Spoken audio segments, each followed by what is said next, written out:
आप सभी का स्टडी पैनल पर हार्दिक स्वागत है। आज की वीडियो में हम जो अभी मिड टर्म एग्जाम हो रहे हैं उनमें मैथ्स का रिवीजन देखेंगे।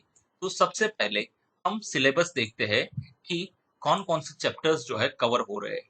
टोटल 7 चैप्टर्स कवर हो रहे हैं। First chapter is a fish tail. अब इस चैप्टर में जो मेन कंसेप्ट है वो नंबर सिस्टम्स है। तो हमें number system up to 1 crore तक आना चाहिए। चलो उसको देखते हैं।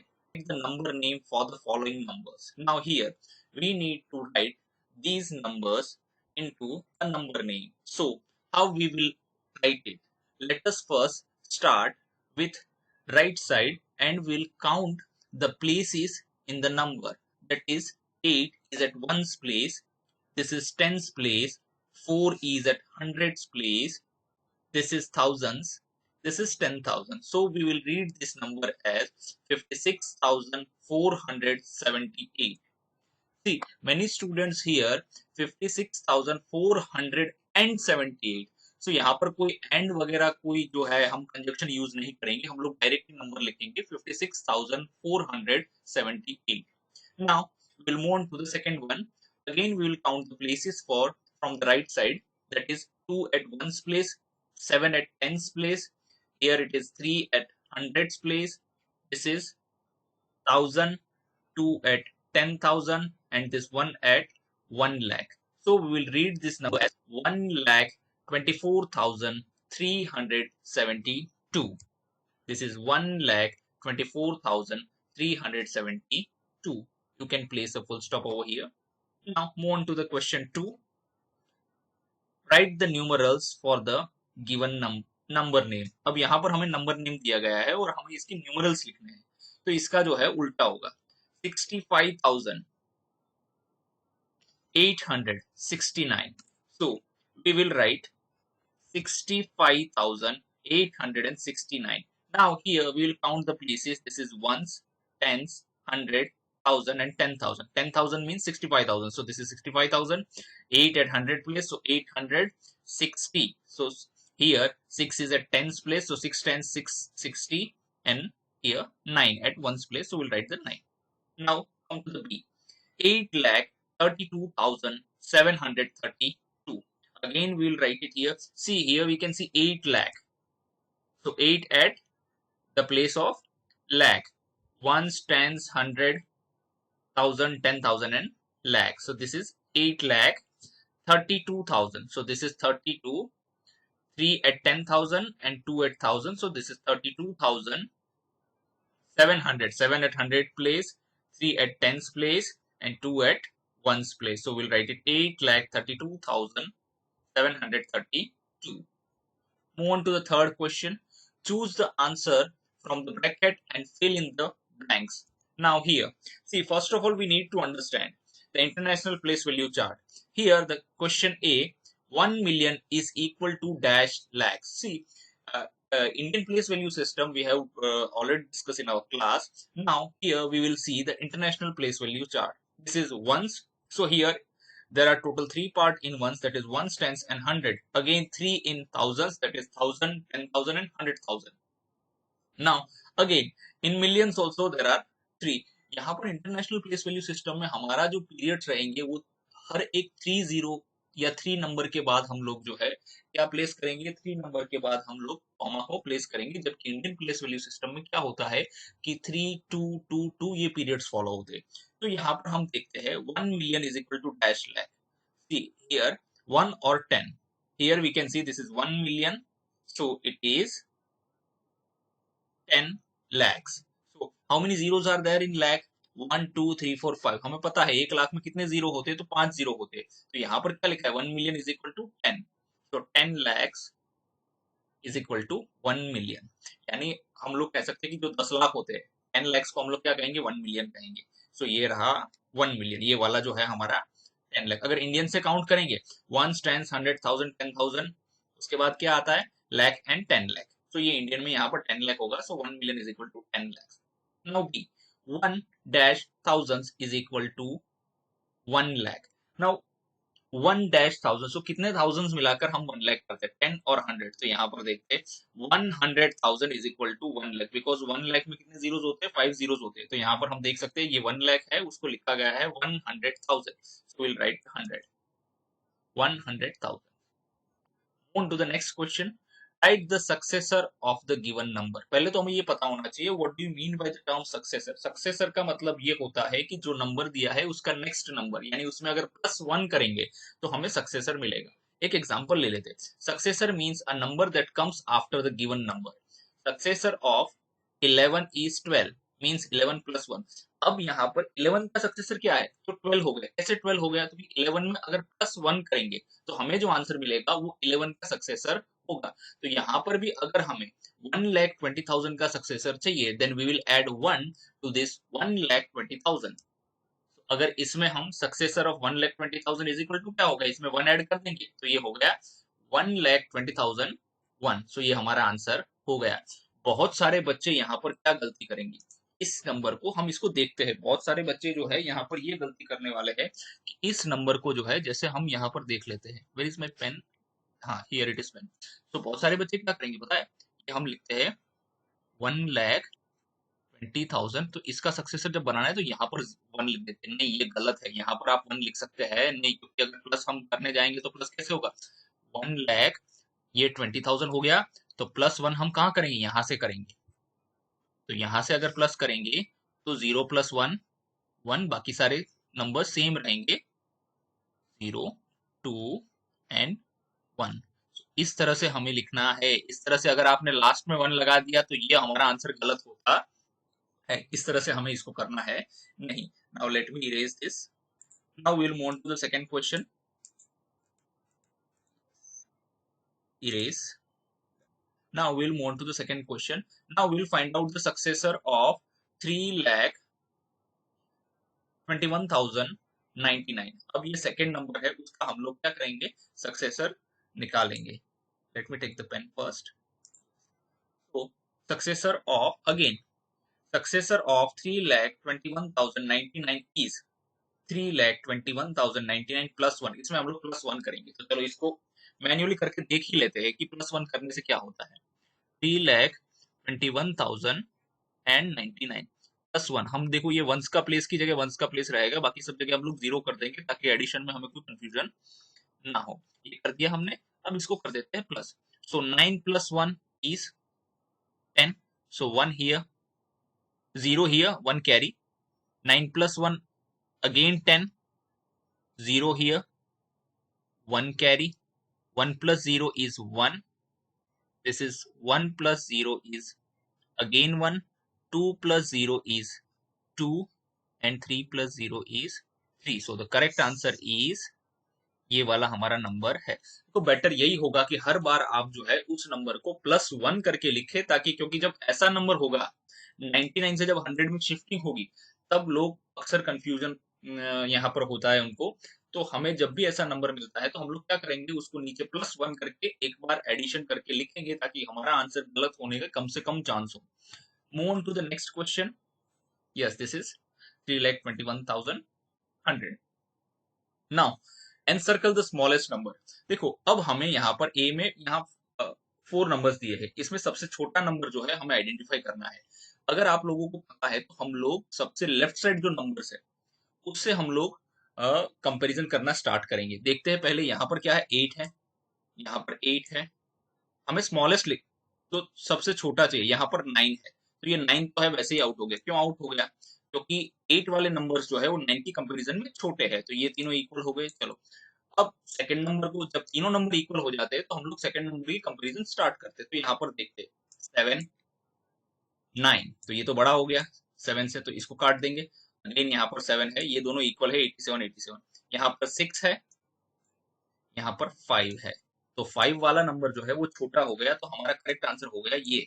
और इस नंबर को भी हम लोग काट देंगे। So 87,564 is the smallest number. Now move on to the next, that is B.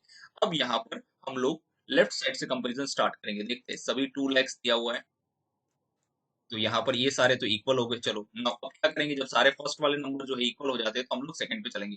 यहाँ पर देखो 7 है, यहाँ 6 है, तो 6 वाला नंबर छोटा हो गया, 7 वाला नंबर बड़ा हो गया, तो हमें छोटा नंबर चाहिए तो इसको काट देंगे। यहाँ पर अगेन 6 है तो ये दोनों इक्वल है, यहाँ पर भी 6 है तो ये तीनों इक्वल है। चलो यहाँ 67 हो गया, ये 6 7 है, ये भी 6 7 है, ये भी 6 7 है, तो यहाँ पर तक तीनों सेम है। अब यहाँ पर आते हैं, यहाँ पर देखते हैं ये नंबर 7 है 100 के प्लेस पर, यहाँ पर 8 है, तो 8 वाला बड़ा हो गया तो 8 को काट देंगे हम, क्योंकि हमें क्या चाहिए, स्मॉलेस्ट नंबर चाहिए, बड़ा नंबर नहीं चाहिए। अब यहाँ पर देखो ये भी 7 है, ये भी 7, अब यहाँ पर 8 है तो यहाँ पर भी 8 है, अब यहाँ पर 8 है और यहाँ पर 7 है, तो ये वाला नंबर जो है ये बड़ा हो गया और ये वाला नंबर छोटा हो जाता है। 8 यहाँ पर देखते हैं 87 है और यहाँ पर 88 है, तो 87 वाला नंबर क्या है, छोटा हो जाता है। सो this is the correct answer. On to the next question. Write the place value of underlined digit. सबसे पहले तो हमें पता होना चाहिए कि प्लेस वैल्यू किसको कहते हैं। चलो देखते हैं प्लेस वैल्यू। प्लेस वैल्यू जानने से पहले हमें फेस वैल्यू भी पता होना चाहिए। तो फेस वैल्यू के बारे में पहले देखते हैं। The face value of any number can be represented as the value of the digit itself. यानी जो नंबर के नीचे अंडरलाइन किया है वो नंबर आपको जो दिख रहा है, जैसे यहाँ पर 6 है तो इसका फेस वैल्यू 6 होगा, ये 3 है तो इसका फेस वैल्यू 3 होगा, यानी वो नंबर खुद ही जो है उसका क्या हो जाता है, वो डिजिट खुद ही जो है उसका क्या हो जाता है, फेस वैल्यू हो जाता है। अब देखते हैं प्लेस वैल्यू फाइंड आउट कैसे करते हैं। तो प्लेस वैल्यू फाइंड आउट करने का एक फॉर्मूला है, फेस वैल्यू इनटू प्लेस करना है। तो चलो यहाँ पर हम देखते हैं कि हम ये अंडरलाइन डिजिट है यहाँ पर 3, तो इसका फेस वैल्यू कितना है, तो फेस वैल्यू का मतलब क्या होता है, वो नंबर जो दिखा है वो नंबर इटसेल्फ ही रहेगा। तो यहाँ पर लिख देंगे इसका प्लेस कौन सा है, तो वंस टेंस और 100 लिख दिया। अगर इन दोनों को मल्टीप्लाई करेंगे तो हमारा आंसर हो गया 300। अब यहाँ पर हम देखते हैं इसको, तो यहाँ पर सबसे पहले इसका जो देखेंगे हम क्या करेंगे, 6 लिखेंगे क्योंकि 6 इसका क्या है, फेस वैल्यू है। फिर इनटू करेंगे, इनटू किससे करना है, प्लेस से, तो प्लेस कौन सा है, वंस टेंस 100 1000 एंड 10,000, तो 10,000 में क्या होता है, तो यहाँ पर हम लिख देंगे 10,000। अगर इन दोनों को करेंगे तो हमारा आंसर हो गया, correct answer is 60,000। I hope I am clear. Now move on to the second question. यहाँ पर एक कॉमा नहीं लगाया, हम कॉमा लगा देते हैं। अब यहाँ पर हमें सेम चीज करनी है। पहले तो इसका फेस वैल्यू कितना है, 3 है।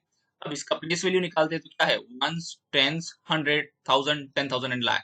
लाख में कितने जीरो होते हैं, 1 2 3 4 5, तो इसका क्या हो गया, 3 1 3 और बाकी के जीरो हम पीछे ऐसे ही लगा देंगे, तो ये हो गया 3 लाख। प्लेस वैल्यू हो गया 3 lakh. Let us move on to the next question. Write the following numbers in expanded form. यहाँ पर एक एग्जांपल दिया है। देखो अगर हमें प्लेस वैल्यू और फेस वैल्यू का कंसेप्ट क्लियर है तो नंबर सिस्टम हमारे लिए बहुत आसान हो जाता है। तो देखते हैं इसको। सबसे पहले 6 है, 6 वंस प्लेस पर है तो 6 ही लिखा है। यहाँ पर 4 टेंस प्लेस पर है तो 4 टेंस कितना होता है, 40। यहाँ पर 7 देखा जाए तो 7 100 प्लेस पर है तो 7 100 हो गया। 8 जो है वो 1000 प्लेस पर है तो 8000 हो गया। 6 यहाँ पर आप देख सकते हो कि 10,000 प्लेस पर है तो ये हो गया 60। तो चलो पहले इसके लिए कुछ करते हैं, सबका प्लेस लिख लेते हैं ना। एक्चुअली हम इधर से स्टार्ट करेंगे, नीचे से करेंगे। सो 8 वंस प्लेस पर है तो 8 हो गया। अब लेते हैं 7, 7 जो कि टेंस प्लेस पर है तो ये हो गया 70। 3 100 प्लेस पर है तो 3 इंटू 100 करेंगे तो ये हो गया 300। 4 जो है वो 1000 प्लेस पर है तो 4 इंटू 1 2 3 1000 हो गया। सो द करेक्ट आंसर इज 4000। 3 जो है वो 10,000 प्लेस पर है तो 3 इंटू 1 2 3 4 10,000 हो गया। अब इसको करेंगे 30,000। अब 2 जो है वो हमारा कौन से प्लेस पर है, 1 लाख के प्लेस पर है, इसको करेंगे 2 लाख। ये हमारा आंसर हो गया 2 लाख। अब हमें इसी नंबर्स को यहाँ पर लिखना है तो हम लिख देंगे ऐसे, 2,34,378। अगर कुछ भी समझ में नहीं आता तो सबसे आसान तरीका है एक्सपांडेड फॉर्म लिखने का। सबसे आसान तरीका देख लीजिए, मैं बता देता हूँ आपको सबसे आसान तरीका उसका क्या है। सबसे आसान तरीका यही है कि पहले ये वाले नंबर को लिखिए 2, फिर यहाँ कितने नंबर से 1 2 3 4 5, तो उसमें डिजिट्स लगा दिए 1 2 3 4 5, प्लस का साइन कर दीजिए। फिर लिख दीजिए सेकंड नंबर 3, 3 के बाद कितने नंबर से 1 2 3 4, 1 2 3 4 नंबर लगा दीजिए, खत्म। और लिख दीजिए थर्ड नंबर कौन सा है, 4 4 लिखिए। 4 के बाद कितने नंबर से 1 2 3, तो 3 नंबर्स लगा, 3 जीरोस लगा दीजिए। उसके बाद कौन सा है, 3 है, तो 3 के बाद कितने नंबर है 78, 2 ही है तो 2 जीरो आएगा। 7 7 के बाद कितना नंबर, एक ही है तो एक जीरो आएगा, 8 के बाद कोई नंबर नहीं है तो 8 आएगा। इस तरह से भी हम लोग लिख सकते हैं, लेकिन ये हमारे लिए लास्ट ऑप्शन होना चाहिए। ये हमारे day to day routine practice में हमें इसको लाना नहीं है। ठीक है, now move on to the next question. Make the greatest and the smallest number using the given digits. देखो अब हमें इस नंबर्स को यूज करके सबसे पहले स्मॉलेस्ट नंबर बनाना है। तो स्मॉलेस्ट नंबर कब बन सकता है कि जब शुरुआत उसकी ये पूरे ग्रुप में से सबसे छोटे नंबर से हम करेंगे। तो सबसे छोटा नंबर कौन सा है, 1, उससे बड़ा 2, उससे बड़ा 3, उससे बड़ा 4, उससे बड़ा 6। इस तरह से हमारा बनेगा 12,346 जो है सबसे स्मॉलेस्ट नंबर होगा, the smallest number. Now move on to the greatest number. इसका रिवर्स कर देंगे, जो सबसे ग्रेटेस्ट नंबर है उसको सबसे पहले लिखेंगे, तो लिखेंगे 64,321। तो इस तरह से हमें इसको करना है। Move on to the next question. हाँ, write in the ascending order. Ascending order का मतलब क्या होता है, we will move from smallest to biggest और लार्जेस्ट। इस तरह से हमें मूव करना है। तो सबसे छोटा नंबर हमें सबसे पहले पता करना पड़ेगा। तो सबसे पहले छोटा नंबर पता करने का रूल क्या है, सबसे पहले सबके डिजिट काउंट करो। इसके डिजिट कितने हैं, 5 है टोटल, इसके 6 है, इसके 5 है, इसके 6 है। तो सबसे छोटा नंबर कौन सा हो जाएगा, 5 डिजिट वाले दोनों नंबर है वो सबसे छोटे होंगे। अब हमें उन दोनों को कंपेयर करना है। तो 67 यहाँ देखा जाए 67 है, तो यहाँ 76 है। तो ये नंबर हो गया हमारा एक नंबर का हो गया, क्योंकि ये छोटा है उससे, उससे बड़ा ये हो गया। अब इन दोनों को कंपेयर करेंगे। इसमें लिखा है 4, 4 से इक्वल है, यहाँ पर 7 है, यहाँ पर 8 है। तो छोटा कौन सा है, छोटा ये हो गया 78। तो ये हो गया थर्ड नंबर पर, ये हो गया हमारा फोर्थ नंबर पर। तो हम इसका आंसर देखेंगे इस तरह से, ये होगा 67,000 ये हमारा फर्स्ट हो गया, 76 हमारा सेकंड हो गया, 478 वाला थर्ड हो गया, और ये अपना हो गया फोर्थ। इस तरह से हम इसको असेंडिंग ऑर्डर में लिखेंगे। असेंडिंग ऑर्डर अगर आपको याद नहीं हो रहा तो सीढ़ियां चढ़ने वाला याद रखिए कि जैसे जैसे सीढ़ी बढ़ती जाती है तो नंबर बड़े होते जाते हैं। Move on to the next question. Write all the numbers between 99,998 and 1 lakh 2। अब इन दोनों के बीच के सारे नंबर हमें लिखने हैं। तो सबसे पहले तो इसमें अगर +1 करेंगे हम तो क्या हो जाएगा, ये वाला नंबर मिलेगा हमें। कैसे मिलेगा, तो प्लस करके देख लो। प्लस ऐसे ही करेंगे हम, यहां से इसको प्लस कर देंगे। 9 प्लस यहां से अगर हम करेंगे तो ये क्या हो गया, 9 9 9 9 9। इस तरह से इसको प्लस करेंगे तो पहला नंबर हमें ये मिल जाएगा। हमें क्या बोलना है कि इन दोनों के बीच के, है ना, जितने भी नंबर है, तो पहला नंबर तो ये हो गया। और एक +1 करेंगे इसके अंदर। अगर इसके अंदर हमने +1 किया तो हमें क्या मिल जाएगा, 1 लाख मिलेगा। पूरा आप प्लस करके देख सकते हैं, 1 लाख मिलेगा। उसके बाद इसमें और एक +1 करेंगे तो क्या मिलेगा हमें, 1 लाख एंड 1। यहाँ पर बहुत सारे बच्चे गलती करेंगे। 1 लाख एंड 1 को क्या करेंगे पता है, पहले 1 लाख लिखेंगे पूरा, और उसके बाद लिखेंगे 1। ये गलत है, ये 10 लाख 1 हो गया, ये गलती करना है नहीं। हमें प्लस कहाँ कहाँ से करना है, नीचे नंबर रख के प्लस करना है, बाजू में रख के प्लस करना है नहीं। और उसमें अगर +1 करेंगे तो हमारा ये वाला नंबर आ जाएगा। तो टोटल इनके बीच में जो नंबर्स आते हैं वो कितने आते हैं, ये 3 नंबर्स आते हैं से। ये हमारा correct answer. Write number name for the following numbers. Here we can see two numbers are given and we have to write the number name for these numbers. Now, first of all, we have to identify the various places of these numbers. Let us do that first. This is 4 at ones place, tens, 100, 1000, 10,000, lakh, 10 lakh. So, here we can say that it is 56 lakh 34,564. 56 lakh 34,564. Now come to the second one. See, अगर हमें number name लिखने हैं किसी भी number को, तो उससे पहले हमें जो है उसकी प्लेसेस और प्लेस वैल्यू पता बहुत अच्छे से होनी चाहिए, तभी हम लोग उसको लिख पाएंगे। अगर किसी ने लेवल 1 या पार्ट 1 नहीं देखा है तो by clicking on the link over here you can watch part 1। अगर लेवल 1 देखा है आपने तो लेवल 2 समझना आपके लिए ज्यादा आसान होगा, क्योंकि वो इजी रहेगा। Come to the second question. This is 7046046. So we will first of all we'll identify the places. 6 at ones place, 4 at tens, 0 at 100. This is 1000. This is 10,000. This is lakh, and this is 10 lakh. So we will read it out like 70 lakh 46,046. 70,46,046। यहाँ पर बहुत सारे बच्चे जो है 70,46,000 and 46 लिखते हैं, तो एंड कहीं हमें यूज करना है नहीं, हम लोग डायरेक्टली सीधे नंबर्स ही लिखेंगे। Now second question, right in numerals for the given number name. यहाँ पर अब हमें नंबर नेम दिए है और हमें इसका न्यूमरल्स लिखना है। तो चलो सबसे पहले 41 लाख, तो हमें क्या करना है, देखो सबसे पहले जो है हमें ये पता होना चाहिए, ये लिखा है 41 लाख, तो 41 लाख में कितने जीरोस आएंगे ये हमें पहले पता होना चाहिए, है ना। उसके बाद लिखा है 33,000, 33,000, तो 33,000 कैसे होता है, जिसको समझ में नहीं आता वो लोग सिंगल सिंगल नंबर लिख के भी इसको ऐड कर सकते हैं। 652, so will write it like this 41 lakh. See अगर आपको पता हो तो लाख में कितने जीरोस आते हैं, टोटल देखा जाए तो 5 जीरोस आते हैं, तो 41 लाख कैसे करेंगे, 41 और 1 2 3 4 5 जीरोस अगर यहाँ पर कर देते तो ये 41 लाख हो जाएगा। यहाँ पर अगर देखा जाए 33,000 लिखा है, तो अगर इन तीनों नंबर की जगह हम जीरो कर देंगे तो क्या हो जाएगा, 33,000 हो जाएगा। फिर 652 वो तो स्मॉलर नंबर है जिसको हम आसानी से लिख सकते हैं।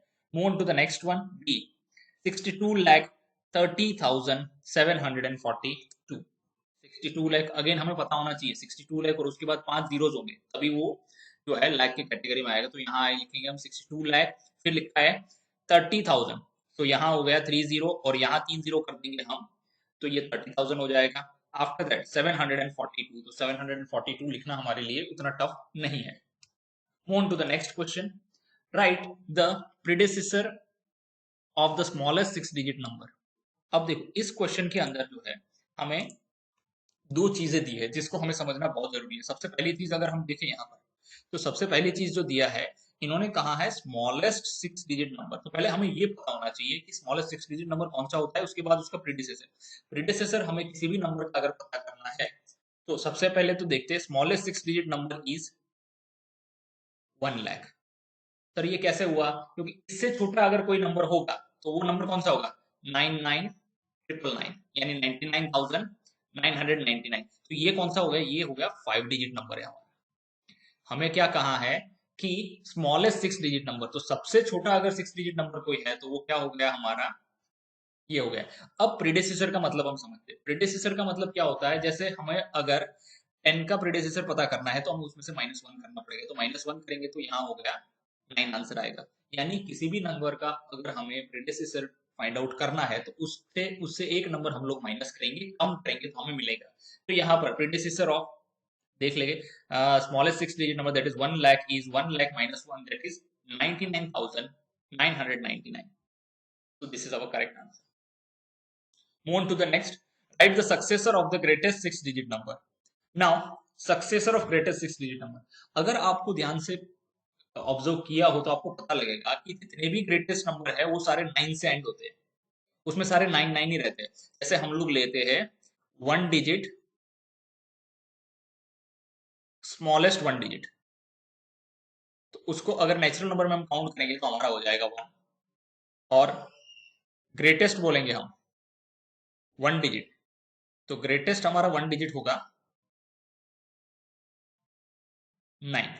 2 डिजिट का, तो 9 के बाद कौन सा नंबर आएगा, 10, तो स्मॉलेस्ट 2 डिजिट नंबर कौन सा हो गया हमारा 10, greatest 2 digit number 99।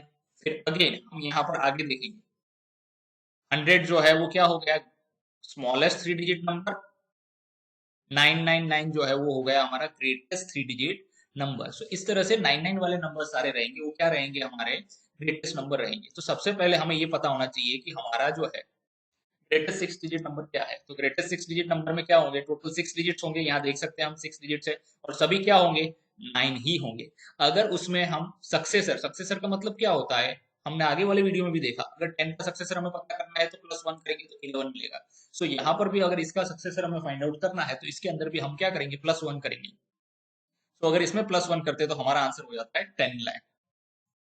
So this is our answer, 10 lakh. Ones, tens, 100, 1000, 10,000, lakh, 10 lakh. So this is 10 lakh. Move on to the next question. Now we will find out the answer for the question 5. That is, write the face value and place value of underlined digit. Underline digits तो दिए हैं, अब हमें क्या करना है, इसका face value और प्लेस वैल्यू निकालना है। तो सबसे पहले देखेंगे what is the face value. The face value of any number can be represented as the value of the digit itself, यानी ये डिजिट जो है वही हमें देखना है और उसी को आइडेंटिफाई करना है, वही उसका फेस वैल्यू हो गया। The face value of digit 3 in number 394, ये 394 जो दिया है 394, इसमें अगर 3 का फेस वैल्यू हम लोग फाइंड आउट करेंगे तो वो 3 ही रहेगा, 9 का फेस वैल्यू 9 होगा, 4 का फेस वैल्यू जो है वो 4 ही होगा। तो यहाँ पर जो ये 3 है उसका फेस वैल्यू कितना हो जाएगा, उसका फेस वैल्यू होगा 3 ही। Now come move on to the next, that is place value. Place value हमें कैसे फाइंड आउट करेंगे, तो place value face value into place करेंगे। तो जैसे ही हम फेस वैल्यू में इनटू करेंगे, तो अब यहाँ पर देख लेते हैं हम लोग। सबसे पहले तो क्या करेंगे, फेस वैल्यू कितना है अंडरलाइन नंबर का, ये जो है 3 है, इसको लिख देंगे 3 इनटू प्लेस कौन सा है। अगर ये 3 का हम प्लेस फाइंड आउट करेंगे तो यहाँ से 1 टेंस 100 1000 10,000 एंड लाख, तो यहाँ पर उसका प्लेस कौन सा है, 1 लाख का प्लेस है। तो यहाँ पर हमने 5 जीरोस कर दिए। अब इसको मल्टीप्लाई करेंगे तो हमारा आंसर हो जाएगा 3 लाख। का जो प्लेस वैल्यू हो जाएगा वो क्या होगा, फेस वैल्यू तो 3 है, प्लेस वैल्यू हो गया 3 lakh. Now the next question, इसके लिए भी सेम चीज है, फेस वैल्यू तो इसका सेम ही रहेगा 3 रहेगा। अब इसका प्लेस वैल्यू अगर हमें फाइंड आउट करना है तो फेस कितना है, 3 है फेस वैल्यू। अब इसका देखेंगे प्लेस कौन सा है, ones tens 100 1000 10,000 lakh and 10 lakh, 10 lakh है। चलो कर लेते हैं, ये हो गया हमारा 10 लाख, 1 2 3 4 5 6 0, सही है। अब हम क्या करेंगे, इसको अगर मल्टीप्लाई करेंगे तो 3 1 जा 3, बाकी के जीरोस को हम ऐसे ही रख देंगे। तो यहाँ हमारा आंसर होगा 30 लैक्स। ठीक है, तो इस तरह से हमें जो है इसके आंसर्स फाइंड आउट करने हैं। Move on to the next question.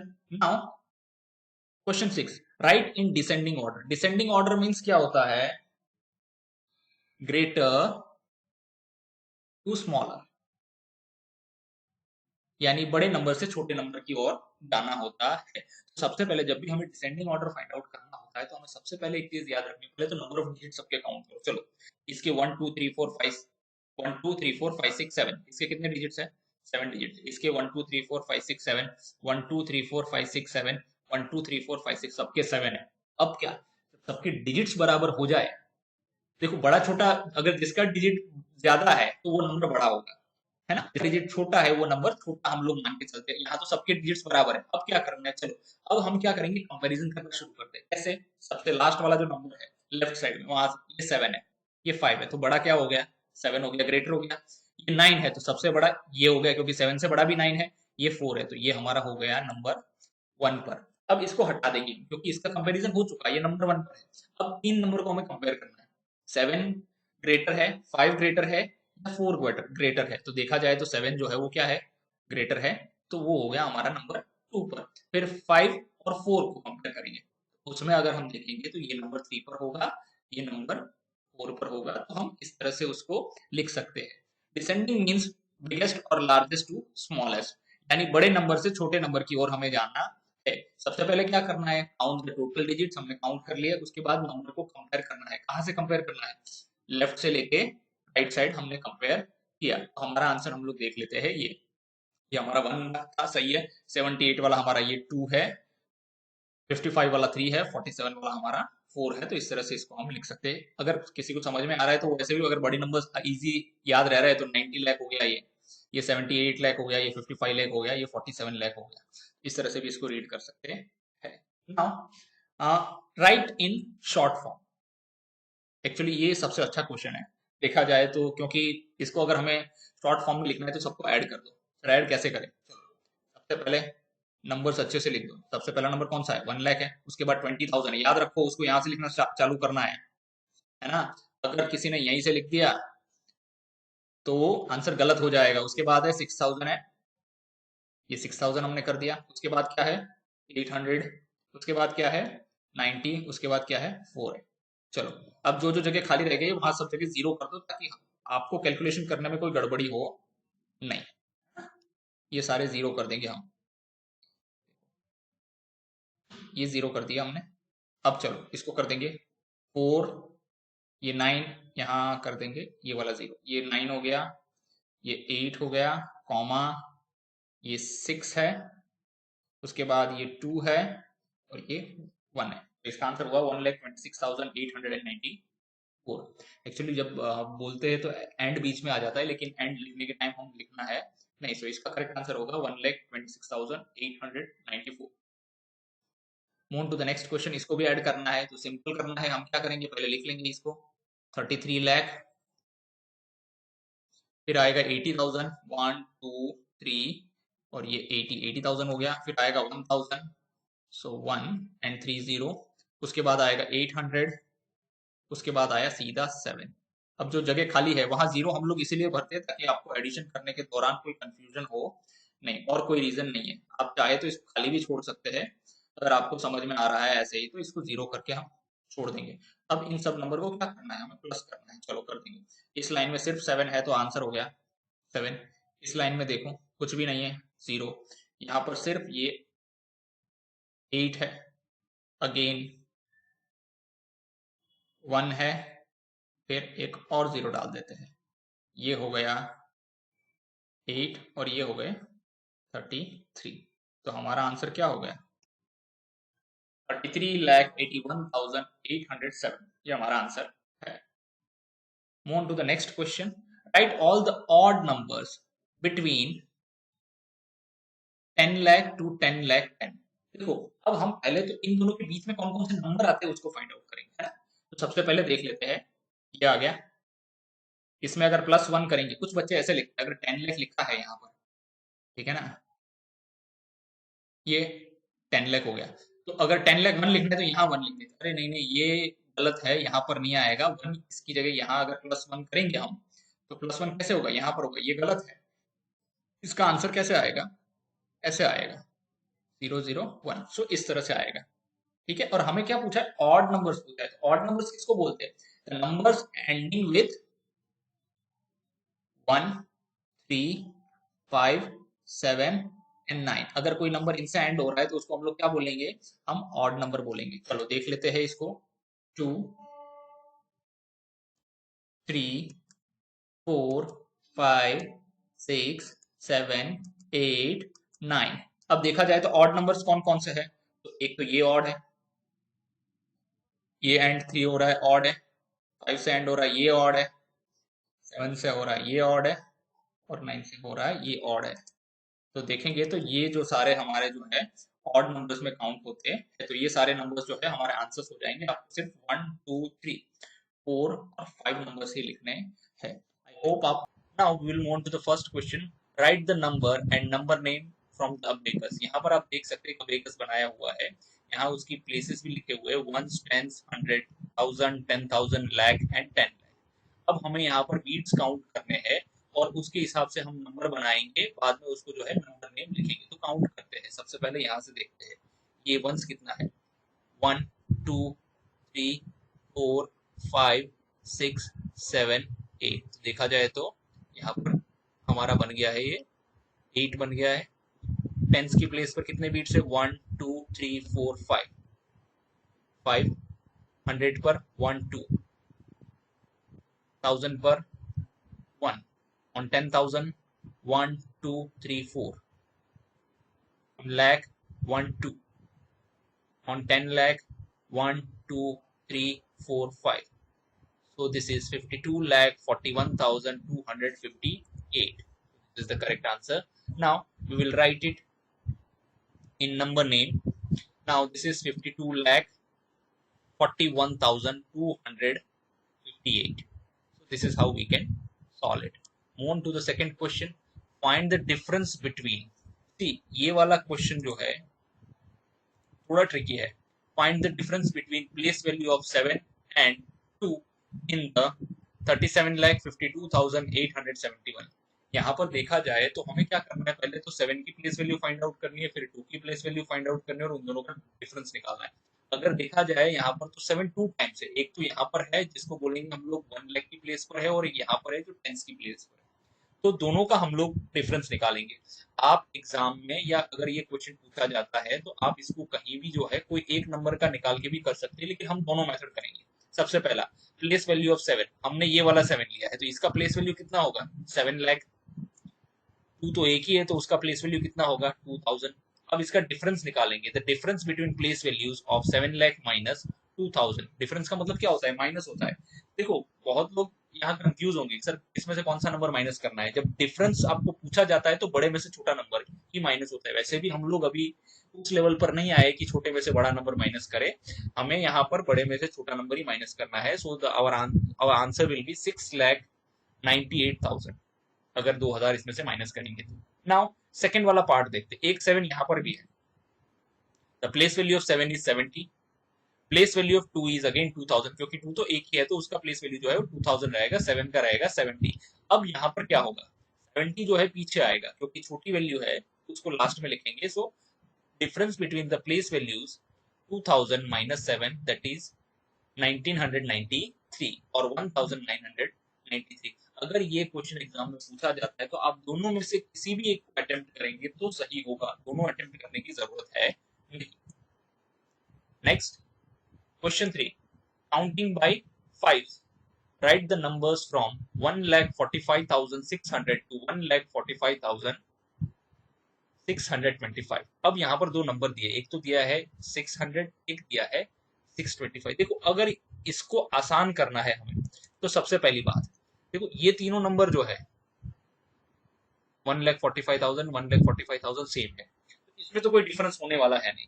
अब हमें क्या देखना है, ये 600 जो है उसको पकड़ना है और यहाँ पर 625 को पकड़ना है। क्यों? क्योंकि हमें इतने बड़े नंबर का फाइव्स लिखने में दिक्कत होगी, तो हम क्या करेंगे 600 को सिर्फ पकड़ेंगे। अगर 600 को हम पकड़ के चलते हैं तो 600, उसके बाद आएगा +5 करेंगे तो 605, उसके बाद 5 ऐड करेंगे तो 610, उसके बाद 615, उसके बाद 620 और 625। इस तरह से हम लोग फाइव्स में लिखेंगे। तो यहाँ पर देखो हमारा आंसर है, ये देख सकते हो आप, यहाँ पर हमने लिख दिया सीधा। देखा जाए तो ये 600, यहाँ पर 600, 605, 610, 615, 620 और 625। हालांकि हमें पूरा नंबर ही लिखना है, लेकिन आगे वाला नंबर सबका कॉमन है तो हम उसको लास्ट में सब में आगे उसको प्रीफिक्स के तौर पर ऐड कर देंगे तो चलेगा, हमारा काम हो जाएगा। हमें लास्ट 3 डिजिट्स हमने इसीलिए यहाँ पर यूज किया है क्योंकि हमें चेंजेस जो आएगा, एक्चुअली चेंज जो आने वाला है वो लास्ट 2 डिजिट्स में ही आना है ना। यहाँ देखो ये लास्ट 2 डिजिट्स में ही चेंज आ रहा है, आगे 6 भी सब में कॉमन रह रहा है ना, तो वो हमारे लिए आसान होगा, इसीलिए हमने उसको ऐसे यूज किया। अगर आप डायरेक्टली उसको ऐसे लिख सकते हैं 1,45,600, आप डायरेक्टली इसको सॉल्व कर सकते हैं +5 करते हुए, तो कोई दिक्कत नहीं है, वैसे भी कर सकते हैं। Move on to the next question, match the column. Very important question again. Now column we have to match column 1 with column B. यहाँ पर क्या दिया है आपको, पहले तो इसको समझना है, इसको समझने के बाद इसमें से उसका आंसर फाइंड आउट करना है। चलो देखते हैं। ग्रेटेस्ट 4 डिजिट नंबर +1, तो आपको ये पता होना चाहिए कि ग्रेटेस्ट 4 डिजिट नंबर कौन सा होता है। तो हमने पहले भी देखा है कि ग्रेटेस्ट लेवल 1 और लेवल 2 में हमने देखा है कि ग्रेटेस्ट नंबर वही होता है जो 9 का बना हुआ रहता है। तो ग्रेटेस्ट 4 डिजिट नंबर कौन सा होगा, 9999 +1, तो कितना हो गया, ये हमारा हो गया 10,000। इसका आंसर आएगा 10,000। कहाँ लिखा है, यहाँ पर 10,000 लिखा है, तो उसके साथ हम लोग मैच करेंगे। अब क्या लिखा है, ग्रेटेस्ट 5 डिजिट नंबर। पहले तो ग्रेटेस्ट 5 डिजिट नंबर पता होना चाहिए, फिर उसमें हम लोग +1 करेंगे। तो क्या करेंगे, 5 टाइम्स 9 लिख देंगे और +1 करेंगे तो हमारा आंसर हो गया 1 लाख। हम उसको मैच करेंगे 1 लाख के साथ। अब आ गया greatest 6 digit number, again 6 times 9 कर देंगे हम, उसको +1 करेंगे तो हमारा आंसर आ गया 10 लाख, और इसको 1 मिलियन भी कहते हैं। तो 10 लाख हमारे ऑप्शन में दिया हुआ है तो हम उसके साथ उसको मैच कर देंगे। अब लिखते हैं ग्रेटेस्ट 7 डिजिट नंबर +1। तो ग्रेटेस्ट 7 डिजिट नंबर जो है उसको देखते हैं हम, ये रहा 7 टाइम्स 9 +1, तो हमारा क्या हो गया 1 करोड़ हो गया है, तो इसको इसके साथ मैच कर देंगे। इस तरह इसको सॉल्व करेंगे।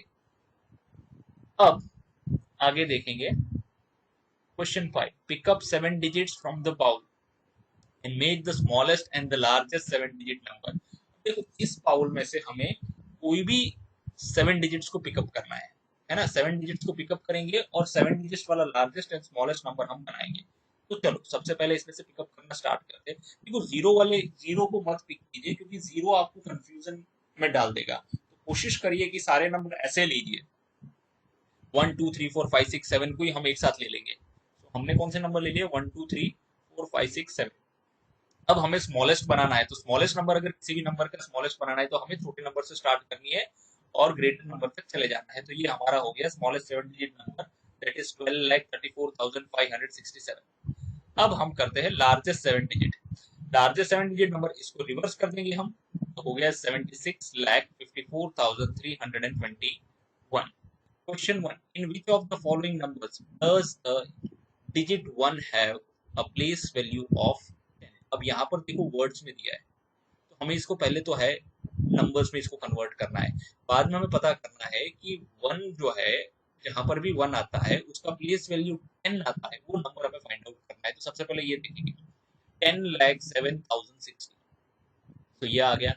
अब यहाँ पर क्या 1 का प्लेस वैल्यू 10 आता है? नहीं, यहाँ 1 का प्लेस वैल्यू जो है वो 10 लाख है, तो ये नहीं होगा।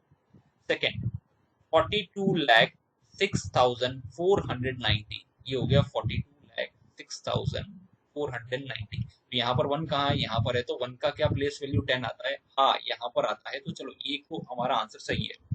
नेक्स्ट देख लेते हैं 5,70,431, तो ये हो गया 5 लाख। यहाँ पर भी 1 है, लेकिन 1 जो है वो 1 प्लेस पर है, तो ये आंसर सही नहीं होगा।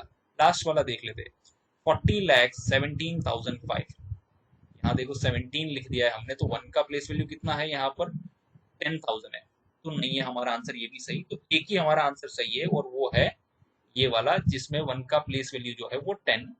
इस तरह से अगर हम लिखेंगे तो ही हम इसका आंसर अच्छे से फाइंड आउट कर पाएंगे।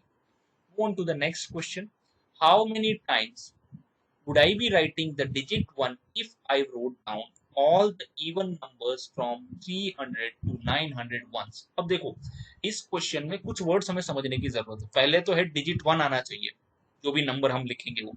दूसरा, इवन नंबर्स होने चाहिए। वो even number means the number endings with 2, 4, 6, 8 and 0, उनको इवन नंबर कहते हैं। और वो नंबर्स कहां से कहां तक होने चाहिए? वो नंबर्स होने चाहिए 300 टू 900 वंस, है ना। तो चलो अब हम लोग देखते हैं कि इसके आंसर्स में क्या आ रहा है। सबसे पहले तो देखो ये सारे नंबर्स जो है वो आएंगे 310, 12, 14, 16 एंड 18, क्योंकि ये सारे क्या है? इवन नंबर है। देखो इसमें एक और चीज अगर हम समझेंगे, अगर कोई हमें कहेगा कि अगर हमें 1 वाले नंबर चाहिए, तो क्या 1 वाले नंबर में हम ये नहीं ले सकते? 311, 313 नहीं ले सकते। क्यों? Because these numbers are not even numbers, ये इवन नहीं है, ये क्या है? ऑड नंबर्स है, तो ये नंबर्स वैसे भी आएंगे नहीं।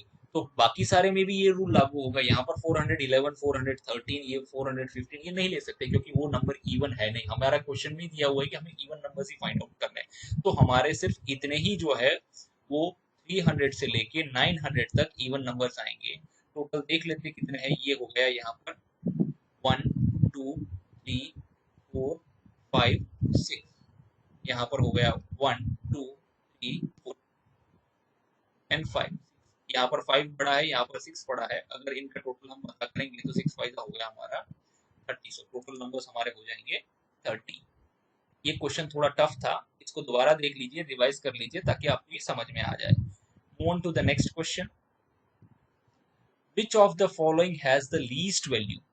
अब यहाँ पर हमें 4 ऑप्शन दिए, इसमें सबसे जो कम वैल्यू वाला नंबर है उसको हमें लिखना है। तो पहले सबका वैल्यू हमें पता होना चाहिए। 500,000, चलो उसको ये वर्ड में लिखा था, हमने उसको नंबर में लिख दिया। 500,000 मीन्स 5 लाख। 510,000, सो 510,000 क्या होगा? 5 इंटू 10 इंटू 1000, इसका क्या मतलब होगा? पहले इन दोनों को मल्टीप्लाई कर लेंगे, इंटू 1000, फिर ये हो गया 50,000 हो गया टोटल हमारा। तो हमने यहाँ लिख दिया 50,000। अब क्या है? 5,000, तो 5,000 हम सबको पता है, तीसरी जीरो होते और आता है 500। इन सब में सबसे छोटा नंबर कौन सा है? सबसे कम वैल्यू, लीस्ट वैल्यू किसकी है? तो वो देखा जाए तो इसकी ही होगी। 500 is the correct answer. Move on to the next question, which number is 100,000 more than 7,23,907। तो देखो मोर का मतलब क्या होता है? हमें इसको प्लस करना है। किससे प्लस करेंगे? 1000 से प्लस करेंगे। चलो कर देंगे।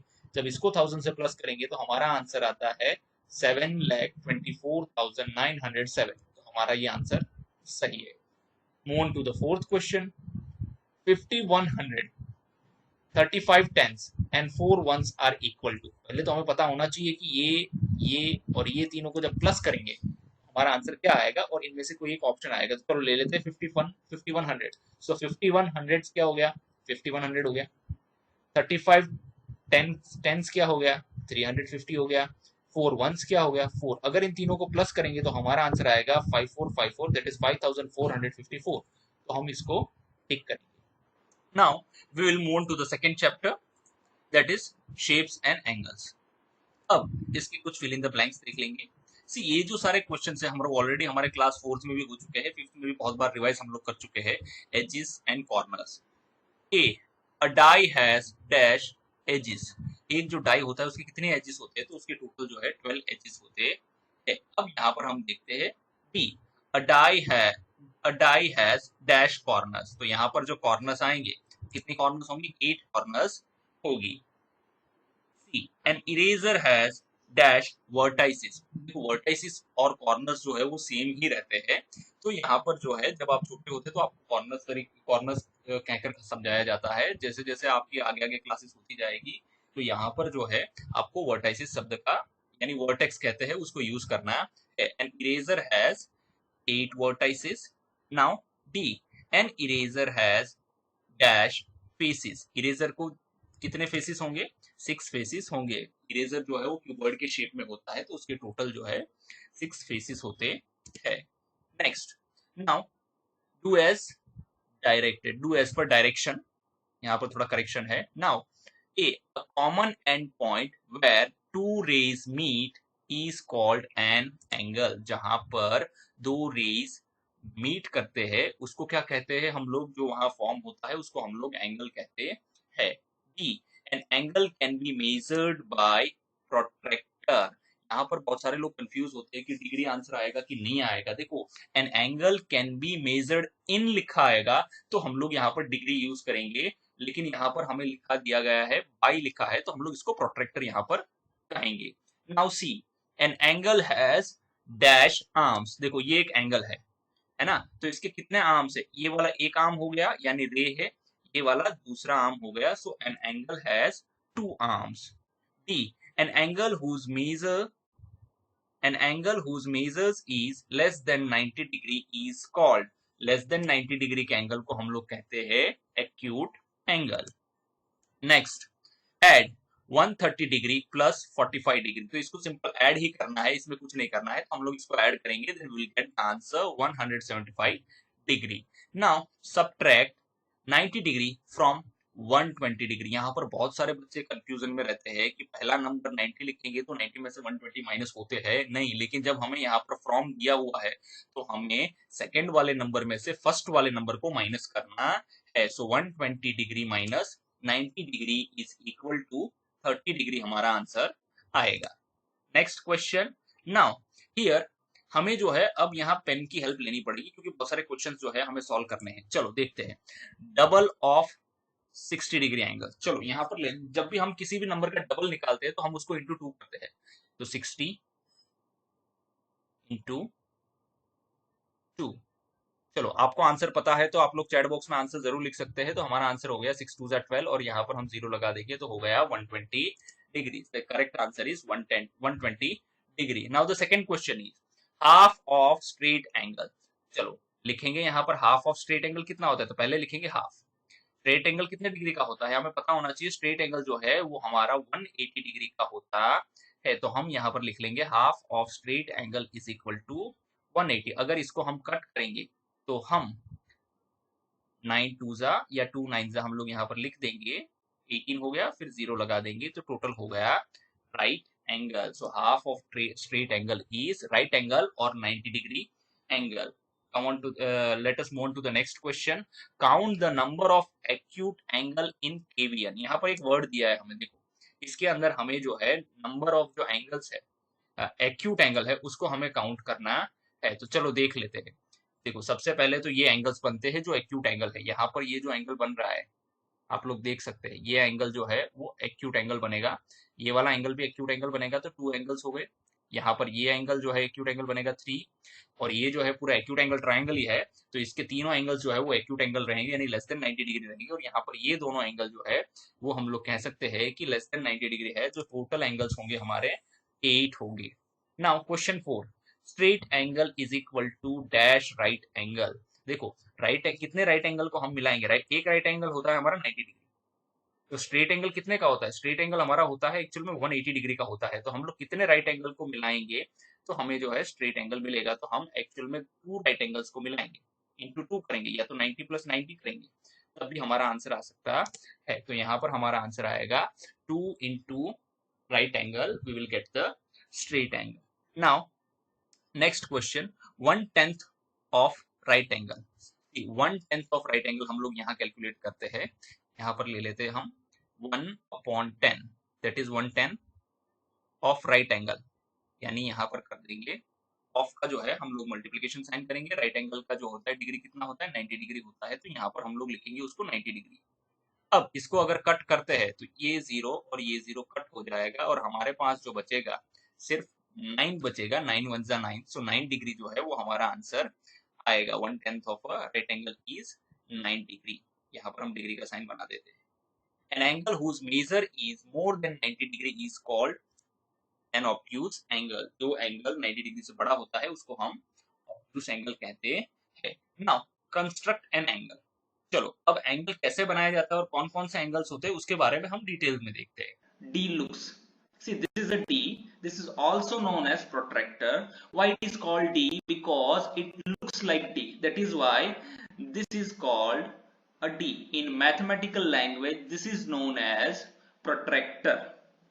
Now we will learn various parts of D, because to measure angle we must know, we must be aware about various parts of D। This center point, here you can see this center point is known as origin। Yes, this line here we can see 0 and 180, two numbers are placed। This right side also we can see 180 and 0 are placed। This line, this straight line is known as baseline। आप यहाँ पर भी देख सकते हैं, यहाँ पर भी एक लाइन है, ये एक्चुअल में एंड है डी का, तो इसको हम कहीं यूज नहीं करते हैं और इसका कुछ नाम भी नहीं है।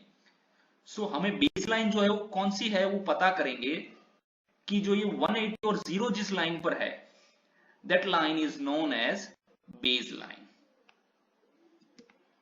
Now this we can see here numbers from 0 to 180, you can see here this is from 0, 10, 20, 30, 90, it goes and it stops at 180। this scale is known as outer scale। this scale is known as outer scale। why it is called outer scale? Because it is situated at outer side of the D, so it is called outer scale। how to use this outer scale we will learn in detail in this video only। now here we can see the another scale, it is starting from 0, this is going clockwise, this is clockwise, again it stops at 180। this scale is known as inner scale। here we can see this scale is known as inner scale। ये भी 0 से start हो रहा है। सबसे बड़ी confusion यही होती है सबको कि सर कौन सा स्केल कब यूज करना है, ये वाला 0 यूज करके हमें एंगल मेजर करना है, या this one we need to use to measure angle. Okay, तो हम लोग यहां पर ये भी देखेंगे कि कौन सा स्केल हमें यूज करना है और कब यूज करना है। One thing is common, you can सी 90, दोनों में 90 कॉमन है ना, यानी एक एंगल यहां पर ऐसा बन रहा है जो दोनों साइड से मेजर करेंगे, यहां पर भी after 80 it is 90, here also we can see after 80 it is 90, है ना। तो इस तरह जो है हम लोग इसको कैसे यूज करना है वो हम देखेंगे।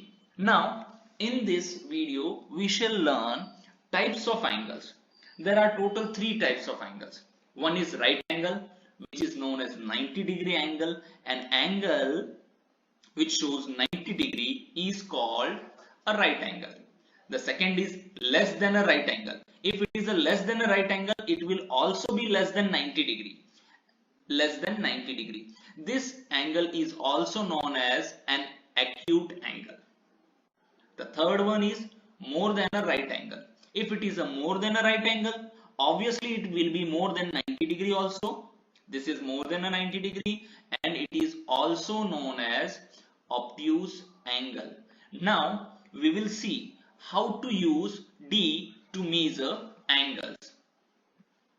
We shall learn how to use this inner scale and outer scale. अब यहां पर आप देख सकते हैं कि यहां पर 0 तो लिखा नहीं है ना 180 लिखा है, ये डायरेक्ट 10 से स्टार्ट हो रहा है। यहां पर भी देखें तो 10 और 170 से स्टार्ट हो रहा है। एक्चुअली ये जो बेस लाइन है ना, वो बेस लाइन ही है। यहां पर 0 रहेगा, यहां पर 0 रहेगा और यहां पर जो है 180 रहेगा। सेम कंडीशन यहां पर भी रहेगी, ये 0 रहेगा और यहां पर भी 180 रहेगा। आप देख सकते हैं यहां पर स्केल ऑलरेडी दिया हुआ है। नाउ अब हम लोग देखेंगे कि एंगल्स जो है, देखो ये एंगल्स बन रहा है यहां पर सेंटर में, ये एंगल्स बन रहा है। जब ये 90 डिग्री पर होता है, ये वाली जो लाइन C जो है हमारा, ये 90 डिग्री पर होता है। This A is origin, this B is first point and this C is second point. तो यहां पर अगर हम लोग देख सकते हैं कि ये जो है, ये इतना जो एरिया है यहां से लेके यहां तक है ना, यहां पर आप देखो एरिया भी देख सकते हैं, यहां से लेके यहां तक का, यानी ये पूरा एरिया हो गया अंदर का सारा ही, है ना। तो ये जो एरिया जो है इसको हम लोग क्या कहते हैं, राइट एंगल कहेंगे। क्यों राइट एंगल कहेंगे? Because it is perfectly at 90 degree, so this is known as right angle. अब हमने ये वाला जीरो जो आउटर स्केल का जीरो यूज किया तब 90 हम लोग यूज कर रहे हैं, है ना। अब हम लोग इनर स्केल का जीरो कब यूज करना है उसके बारे में देखेंगे।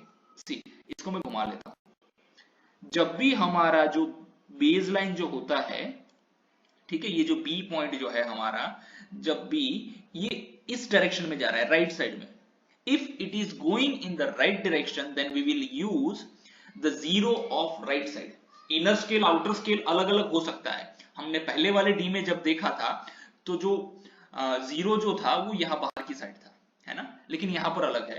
तो इसमें कंफ्यूजन नहीं होना है, हमें तो बस ये पता होना चाहिए कि कौन सा जीरो कब यूज करना है। हमें पहले तो जो बेस लाइन है ये आप देख सकते हैं, दिस इज ओरिजिन पॉइंट से ये स्टार्ट हो रहा है यहां पर ये लाइन, ठीक है ना। जो ये बेस लाइन है वो कौन सी डायरेक्शन में जा रहा है, it is going in right direction और in the left direction. If it is going in the right direction then we will use the zero of right side. This is zero of right side, 10 0 10 20 30 and it stops at 90 degree. Clear? Now हम लोग ये वाला zero भी use करेंगे। This is 90 degree. Okay, this is right angle, you can see here. ये वाला zero कब use करना है? जब हम लोग इस डायरेक्शन में जो हमारी बेस लाइन जा रही है, ये वाला जो है, ये वाला लाइन बी वाला लाइन, अगर वो लेफ्ट साइड है then we will use zero of left side. इसमें कंफ्यूजन नहीं होना है। जिस साइड हमारी जो बेस लाइन है वो जिस डायरेक्शन में जा रही है वो वाला जीरो हम लोग यूज करेंगे। Now we will move forward. This is right angle is over, it is perfectly at 90 degree. Whenever any angle is of 90 degree, that angle is known as right angle. Okay, now we will move on less than right angle. This is less than right angle. Here you can see it will change to acute angle. Less than 90 degree means यहां पर हम लोग देख सकते हैं ये 90 degree है और ये वाला जो 0 to 90 है उससे छोटा ही ये पार्ट है ना, लेस देन 90 डिग्री, ये वाला ऊपर वाला स्केल, आउटर स्केल, है ना। तो यहां पर अगर हम लोग उसको इस तरह मूव करेंगे देन इट विल बिकम, थोड़ा सा भी अगर मूव कर देंगे ना, डिग्री देखते हैं, 88.9 डिग्री का एंगल ये बन रहा है ना। ये एंगल जो है 88.9 डिग्री का बन रहा है। देन अगर 90 से वो एक पॉइंट भी कम है या एक पॉइंट भी छोटा है then that angle will be known as acute angle. आप देख सकते हैं यहां पर, देखो हम 80 डिग्री का बना दिए ये, है ना। यस, जैसे जैसे हम लोग नीचे जाएंगे ये पूरा जो एंगल है वो हमारा क्या हो जाएगा, 90 डिग्री से कम ही है सारा एंगल। सो ये सारे एंगल्स को हम लोग क्या कहेंगे, एक्यूट एंगल। यानी राइट एंगल के जो ये वाले एंगल्स है उन सभी को हम लोग क्या कहेंगे, एक्यूट एंगल कहेंगे। अब हम लोग देखते हैं राइट साइड पे, बी को हम मूव कर देते हैं, ये बी को हमने मूव कर दिया, यहां पर लाके खड़ा कर दिया 0 पर। अब देख सकते ये, अब हम लोग कौन सा स्केल यूज कर रहे हैं, inner scale 0। Why we are using this 0? Because this baseline is going to the right direction, right side जा रही है, तो हम लोग ये वाला 0 यूज करेंगे। तो ये वाला 0 यूज करने से हमें पता लगेगा कि ये जो है 90 से नीचे का हिस्सा ये वाला हो गया, ये वाला ऊपर वाला अब हमें नहीं देखना है। क्यों? क्योंकि ये वाला ऊपर वाला कब देखते हैं? जब ये जो लाइन हमारी है वो अगर इस साइड जा रही है, लेफ्ट डायरेक्शन में जा रही है, तभी हमें ये जो है 0 राइट लेफ्ट साइड वाला 0 यूज करना है। अगर ये लाइन राइट साइड जा रही है तो हम जो है राइट साइड वाला 0 जो है वो यूज करेंगे। अगर राइट साइड वाला 0 यहां से स्टार्ट होता है, ये 0 10 20, तो ये तो 90 से कम है, that means this is an acute angle. ये पूरे सारे एंगल्स, तो आपको यहां पर कंफ्यूजन होगी, सर 50 का होगा तो angle, then also it is acute angle, 40 का होगा तो तब भी वो क्या है? एक्यूट एंगल है, 30 का एक्यूट एंगल, 20 का एक्यूट एंगल, 10 का एक्यूट एंगल, यहां तक जो है वो सारे क्या 0 तक जो है यहां पर 1 से स्टार्ट करके 89 तक जितने भी एंगल्स बनेंगे हमारे पास, ठीक है ना, वो सभी कौन से एंगल होंगे?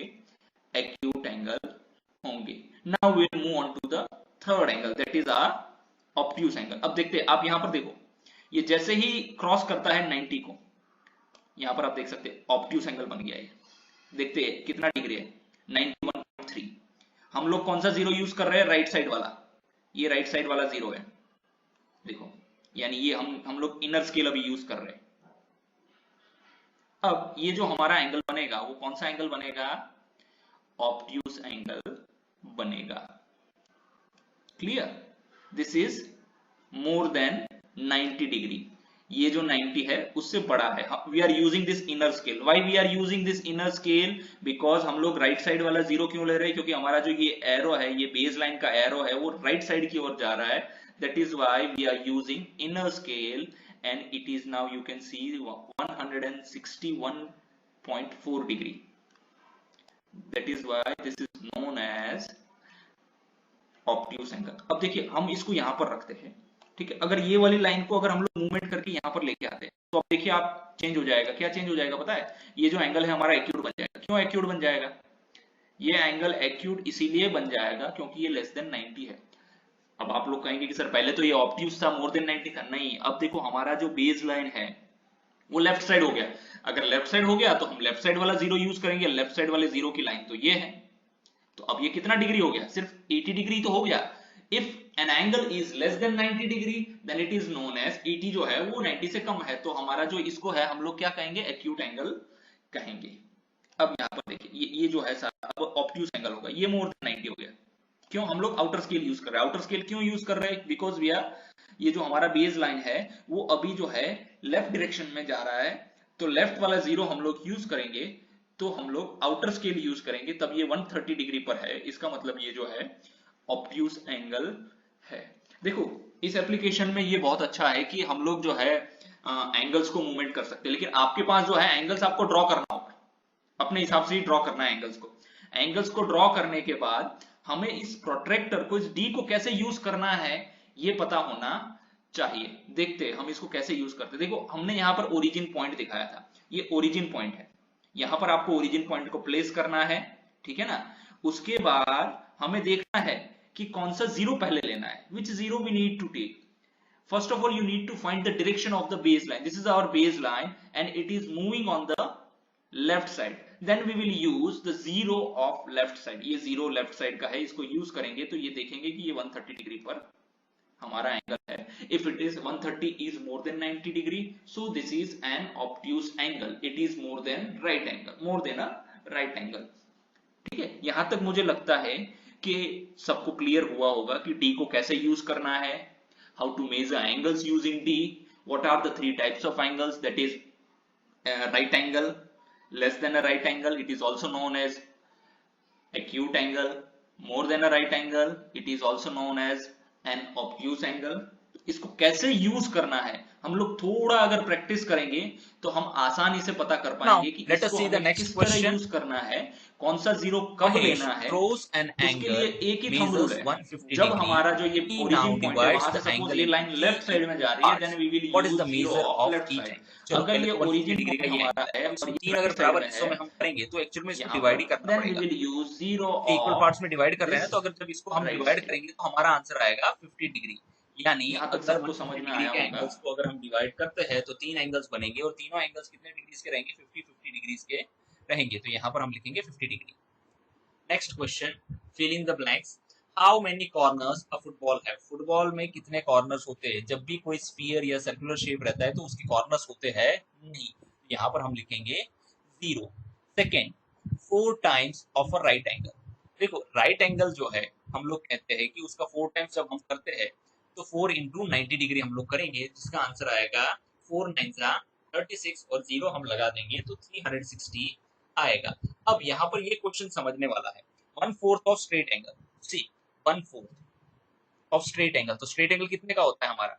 180 डिग्री का होता है। तो यहाँ पर हमने लिख दिया 180 डिग्री। स्ट्रेट एंगल जो है वो हमारा 180 डिग्री का रहता है। तो उसका अगर हम लोग अगर इसको कट करेंगे तो 45 फोर्जा जो है कितना हो जाता है? 180 डिग्री हो जाता है। तो ये तो हो गया 45। अब इसको प्लस करना है, किसमें प्लस करना है?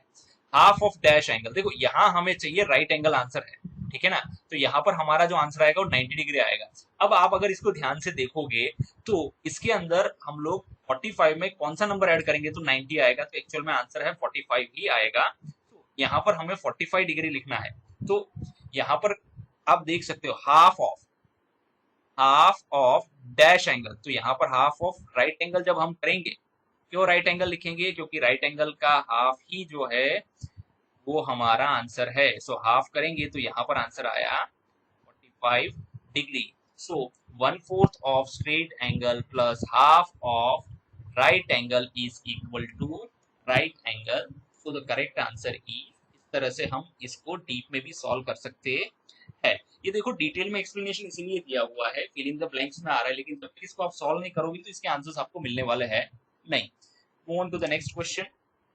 45 plus 45 is 90 degree, that is right angle, जो कि हमारा आंसर है। Next question, identify the angles as acute angle, right angle and obtuse angle. ये हम लोग ऑलरेडी डिटेल में डिस्कस कर चुके हैं, उसके वीडियो को हमने आगे देखा हुआ है। तो यहाँ पर हम देख सकते हैं कि 75 डिग्री जो है वो हमारा एक्यूट एंगल होता है, 165 डिग्री जो है वो हमारा ऑब्ट्यूज एंगल बनता है। Now move on to the sixth question, draw hands of clock in given clock which shows right angle. देखो अब ये हमें क्या पूछ रहा है, पहले तो ये देखो राइट एंगल पूछ रहा है और ऑब्ट्यूज एंगल पूछ रहा है। हमें ऐसे मतलब टाइम भी बताना है उसका और एंगल्स भी ड्रॉ करना है। देखो राइट एंगल जब हमें ड्रॉ करना है तो इस तरह से हम आराम से ड्रॉ कर सकते हैं। 3 o'clock हो गया, 9 o'clock हो गया, ये हमारा राइट एंगल हो जाता है। तो यहाँ पर हम लिखेंगे राइट एंगल और ये हमारा आंसर हो गया 3 o'clock। अब हमें क्या करना है, देखो जब ऑब्ट्यूज एंगल क्या होता है, मोर देन 90 डिग्री होता है। तो ये 90 डिग्री हो गया, यानी ये वाला जो आर एंड है वो कहाँ जाएगा? नीचे की साइड जाएगा। तो हम यहाँ पर ले लेंगे 4 o'clock। तो अब ये हमारा हो गया ऑब्ट्यूज एंगल और ये हो गया, कह सकते हैं हम लोग कितने बजे है तो 4 o'clock है। ये 90 डिग्री है, ये कितना हो गया? आप लोग चैट बॉक्स में मुझे आंसर लिख के दे सकते हैं कि कितने डिग्री का एंगल बन रहा है। हमने ये भी सीखा हुआ है कि यहाँ जब 12 कोई भी जो है मिनट हैंड है या आवर हैंड है 12 to 1 ट्रेवल करता है तो कितना डिग्री का एंगल कवर करता है वो आप बता सकते हैं। Next question. Now, these questions are from the next chapter, that is area. Now, let us see these questions. अब यहाँ पर हम लोग fill in the blanks जो है उसको भरेंगे और उसके बाद उसके आंसर्स लिखेंगे। The surface covered by any closed shape is called its area. देखो ये जो सरफेस है ये कवर कर रहा है, जो यहाँ उसके नीचे जो है उसको कवर कर रहा है, तो उसको कहेंगे हम एरिया।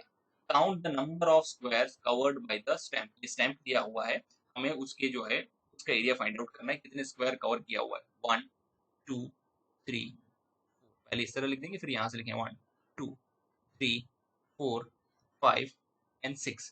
तो यहाँ पर ये लेंगे 6, ये हो गया 4, तो करेक्ट आंसर आएगा 6 4 सा 24। सो इसका जो एरिया हो गया कितना? 24 होता है। A unit for measuring area is square metre, square centimetre, ये यूनिट्स जो है यूज किए जाते हैं। Question 2, what is the area of given coloured shape. अब देखो यहाँ पर जो ये शेडेड पार्ट है उसका एरिया हमें मेजर करना है। तो हमें पता है कि ये जो एक स्क्वायर है वो 1 स्क्वायर सेंटीमीटर, हम लोग इसको अज्यूम करके चलते हैं, एक्चुअली होता भी 1 स्क्वायर सेंटीमीटर ही है। अब हमें इसके टोटल स्क्वायर्स काउंट करने हैं। ये हो गया 1 2 3 4 5 6 7 8 and 9। Area of the shaded region is 9 square centimetre. Next question, what is the area of given triangle. अब देखो ऐसे एरियाज में जो है ज्यादा जब ऐसे शेप्स होते हैं तो हम लोग कंफ्यूज हो जाते हैं। तो सबसे पहले हमें क्या करना है, कोई एक बड़ा स्क्वायर या रेक्टेंगल बनाना है। तो यहाँ पर जो है रेक्टेंगल बनेगा। आप देखोगे ये पूरा जो है, हम लोग अगर इसको इस तरह से करेंगे, हो सकता है स्ट्रेट लाइन ना हो, लेकिन हम लोग इसको रेक्टेंगल ही मान के चलेंगे। ऐसे जब ये पूरा शेप बनता है तो ये पूरा एक रेक्टेंगल बन रहा है। चलो काउंट करते हैं रेक्टेंगल में कितने टोटल स्क्वायर है। 1 2 3, 1 2 3। हमें पता है 3 4 कितना होता है, 12 होता है। 12 यानी ये जो पूरा है रेक्टेंगल उसका एरिया कितना हो गया, 12 स्क्वायर सेंटीमीटर हो गया। तो हमें तो सिर्फ ये हाफ वाले ट्राइंगल के ही चाहिए। So the half of 12 square centimeter is 6 square centimeters. So our answer is 6 square centimeter. Next, find the area of। अब यहाँ पर देखो ये जो स्क्वायर्स हमें दिए उसके एरियाज हमें फाइंड आउट करने हैं। आप देख सकते हो यहाँ पर ये उसका जो है लेंथ और ब्रेड्थ दोनों 5 5 सेंटीमीटर दिया है। So the formula to find out the area of a square is length into, length ही हम लोग लिखेंगे, यहाँ पर ब्रेड्थ नहीं लिखेंगे, क्योंकि जो है स्क्वायर स्क्वायर में हम लोग कह सकते हैं कि उसकी दोनों जो है लेंथ ही होती है। तो यहाँ पर हम लोग लिख देंगे length. Now 5 centimeter into 5 centimeter and the correct answer is 25 square centimeter. Now question 5 हम लोग देखते हैं। If square is equal to 1 square unit and triangle is equal to half square unit, then the calculate the area of the given colored figure। देखो ये already हम लोग हमारी class में बहुत डिटेल में वगैरह ये सारी चीजें डिस्कस कर चुके हैं, फिर भी हम लोग इसको डिस्कस कर सकते हैं। अब देखो ये जो पूरा एरिया है हम लोग मान के चलते हैं कितना है, 1 स्क्वायर यूनिट है। तो ये हाफ हो गया, ये हाफ हो गया, दोनों हाफ मिलाएंगे तो हमारा एरिया कितना बन जाएगा, 1 स्क्वायर यूनिट बन जाएगा। तो यहाँ पर ये हो गया 1, ये 2, ये तो पूरे स्क्वायर है। फिर अगेन ये हाफ है और ये हाफ है, तो ये दोनों मिलाएंगे तो कितना हो जाएगा, ये हाफ और ये हाफ हम लोग मिलाएंगे तो ये हो गया 1 स्क्वायर सेंटीमीटर, और ये तो 2 है ही, प्लस 2, तो टोटल आंसर हो गया हमारा 4 square centimetre. Next question, What are the dimensions of the given rectangle। Dimensions का मतलब क्या होता है, हमें उसकी लेंथ और विड्थ पता करनी है। तो चलो लेंथ, ये यहाँ से यहाँ तक का डिस्टेंस जो है वो कितना है, 1 सेंटीमीटर हम लोग मानते हैं। तो ये 1 2 3 4 5 6, लेंथ कितनी हो गई, इसकी लेंथ हो गई 6 सेंटीमीटर। ब्रेड्थ कितनी होती है, ये वाला जो है लाइन इसको ब्रेड्थ कहेंगे हम लोग। तो ये हो गया 1 2, यहाँ पर हो गया 3। कुछ लोगों को अगर डाउट होता है कि सर ये वाला 1 2 बार क्यों यहाँ लिखा, देखो ये लेंथ में भी काउंट हो रहा है ये वाली साइड जो है, और ये वाली साइड ब्रेड्थ में भी काउंट हो रही है, इसीलिए हमने इसको 2 बार काउंट करना पड़ता है। नाउ फ्रैक्शंस के कुछ क्वेश्चंस हैं, चलो उसको देखते हैं। Parts and holes. Question 1, do as directed, divide the burger into 2 equal parts. देखो ऐसे प्रैक्टिकल क्वेश्चंस हमें आने चाहिए, क्योंकि हम लोग ये हमारे डे टू डे लाइफ में भी इसको यूज करते हैं। तो अगर इसको डिवाइड करना है तो हम यहाँ से उसको अगर बीच से काटेंगे तो ये इंटू 2 इक्वल पार्ट्स में डिवाइड हो जाएगा। B, divide the pizza into 4 equal parts. चलो इसको 4 इक्वल पार्ट्स में इस तरह से डिवाइड करेंगे, इसका हाफ हो गया, अगेन हाफ का हाफ हो गया, तो ये हो गया 1/4, यानी 4 इक्वल पार्ट्स में हमने इसको डिवाइड कर दिया। See, divide the pizza into 3 equal parts. देखो 3 इक्वल पार्ट्स तो पहले तो ऐसे बनता है। दूसरा, अगर कोई चाहे तो उसको अगर 3 इक्वल पार्ट्स चाहे तो ऐसे भी बना सकता है, ये भी 3 इक्वल पार्ट्स ही होते हैं। अब हम देखते हैं do as directed. A, make the other half of the given picture. ये आपको खुद करना है, आप खुद कर सकते हैं इसको, आपके हिसाब से इसको कर लीजिए, ये हाफ पार्ट बना लीजिए।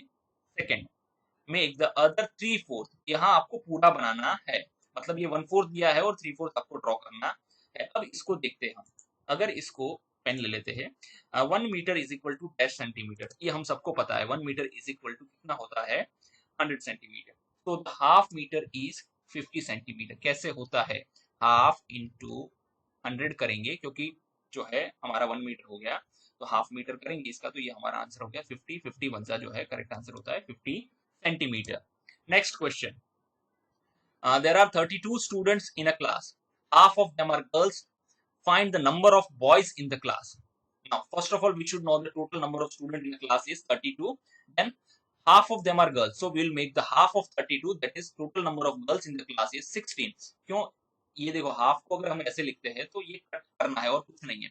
32 करेंगे ना तो ये कट हो जाएगा, तो यहाँ हमारा आंसर हो जाएगा 16. 16 वन जा 16 गर्ल्स हो जाएगी. देखो 32 में से 16 तो गर्ल्स हो गई. हमें क्या पता करना है? Find the number of boys. तो हम लोग क्या करेंगे? 32 स्टूडेंट्स टोटल है, उसमें से गर्ल्स माइनस कर देंगे तो बॉयज कितने बच गए हमारे पास? 16 बच जाते हैं. Next question. There are 20 bananas. A quarter of them are green. Find the number of green bananas. देखो हमारे पास टोटल जो है 20 बनानास है. चलो पहले ये पता होना चाहिए कितने हैं.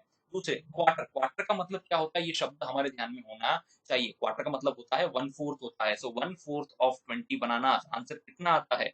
आंसर आता है 5. 1/4 ऑफ 25 कैसे आ गया? इसको यहाँ रखेंगे और कट करेंगे हम लोग तो 4 5 जा 20, 5 1 जा तो 5 बनानास जो है वो ग्रीन से. फाइंड द ग्रीन बनानास, तो टोटल रहता है 5. यहाँ पर ये हो गया. Now next question. Colour the Indian national flag and answer the following from the given picture. इस पिक्चर को देख के हमें आंसर देना. चलो पहले तो कलर कर देते हैं. सैफरन हो गया, ग्रीन कलर हो गया. Our national flag is divided into. See अगर आप ध्यान से देखो तो ये जो है 3 इक्वल पार्ट्स में डिवाइड किया गया है. Saffron, white and green. The top 1/3 of our flag is. ये जो टॉप 1/3 है उसका कौन सा कलर है? तो उसका सैफरन कलर है. यहाँ पर हम लोग सैफरन लिख लेंगे. Next. The bottom 1/3 of our flag is, that is green in color. Now, next question. Manav. Now let me take the. We can say that. इसको पहले वो ले लेते हैं हम. लेजर पॉइंट ले लेते हैं. चलो यहाँ देखते हैं. मानव had a chocolate and he gave the chocolate pieces to his friend like. मानव के पास ये चॉकलेट है और उसने कुछ इस तरह से जो है पीसेस जो है अपने चॉकलेट के पीसेस जो है वो अपने दोस्त को दिए हैं. कैसे?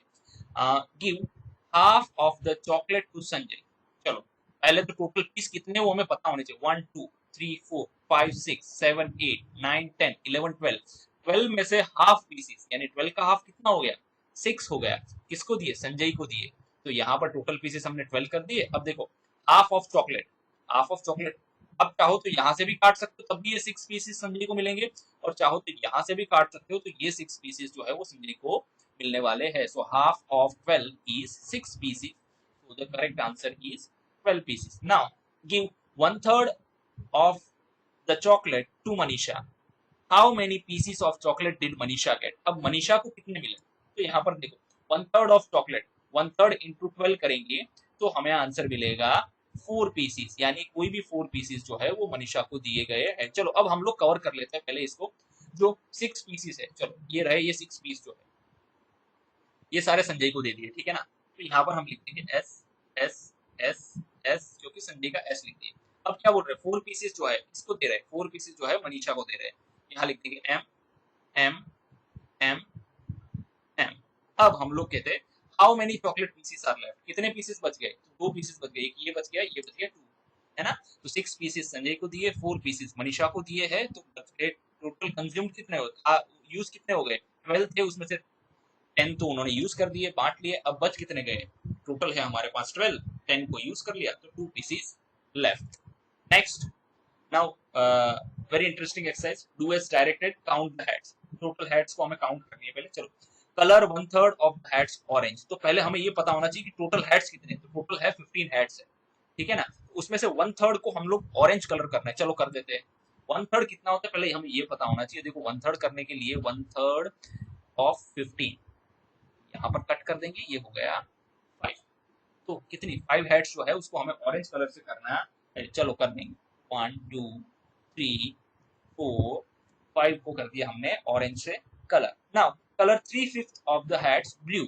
चलो पहले तो हमें 3/5 ऑफ 15 पता करना है. सी 3/5 ऑफ 15 इज 9 हेड. कैसे करते हैं? 3/5 ऑफ का मतलब है इनटू कर देंगे और 15 हमारी टोटल हेड्स है. तो अगर इसको कट करेंगे तो यहाँ आ जाएगा हमारा 5 3 15. अब बच क्या गया हमारा 3 इंटू 3 बच गया है. तो हमारा हो गया टोटल आंसर 9 हेड्स. तो 9 हेड्स को हमें ब्लू कलर से कलर भरना है. चलो भर देंगे. 1 2 3 4 5 6 7 8 and 9.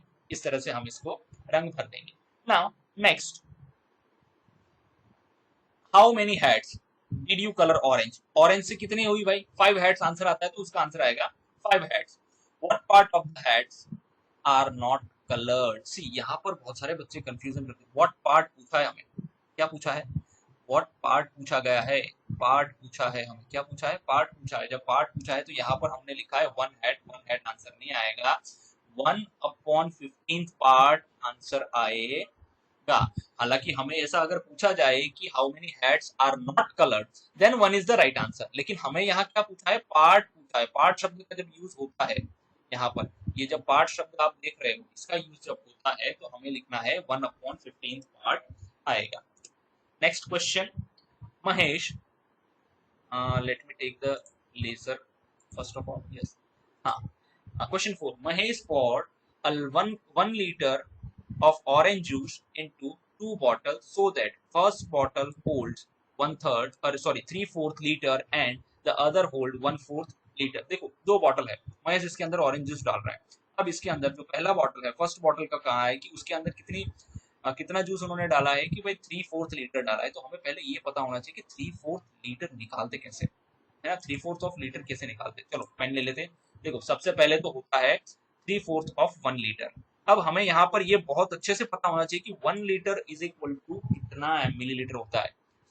3/4 1 litre is equal to 1000 millilitre होता है। So now 3/4 of 1000 millilitre. अब यहाँ पर जब हम इनको 3/4 से करेंगे तो ये कट जाएगा। कैसे कटेगा यहाँ पर हम देखते हैं। अगर 4 को 1000 से डिवाइड करेंगे तो हमारा आंसर आता है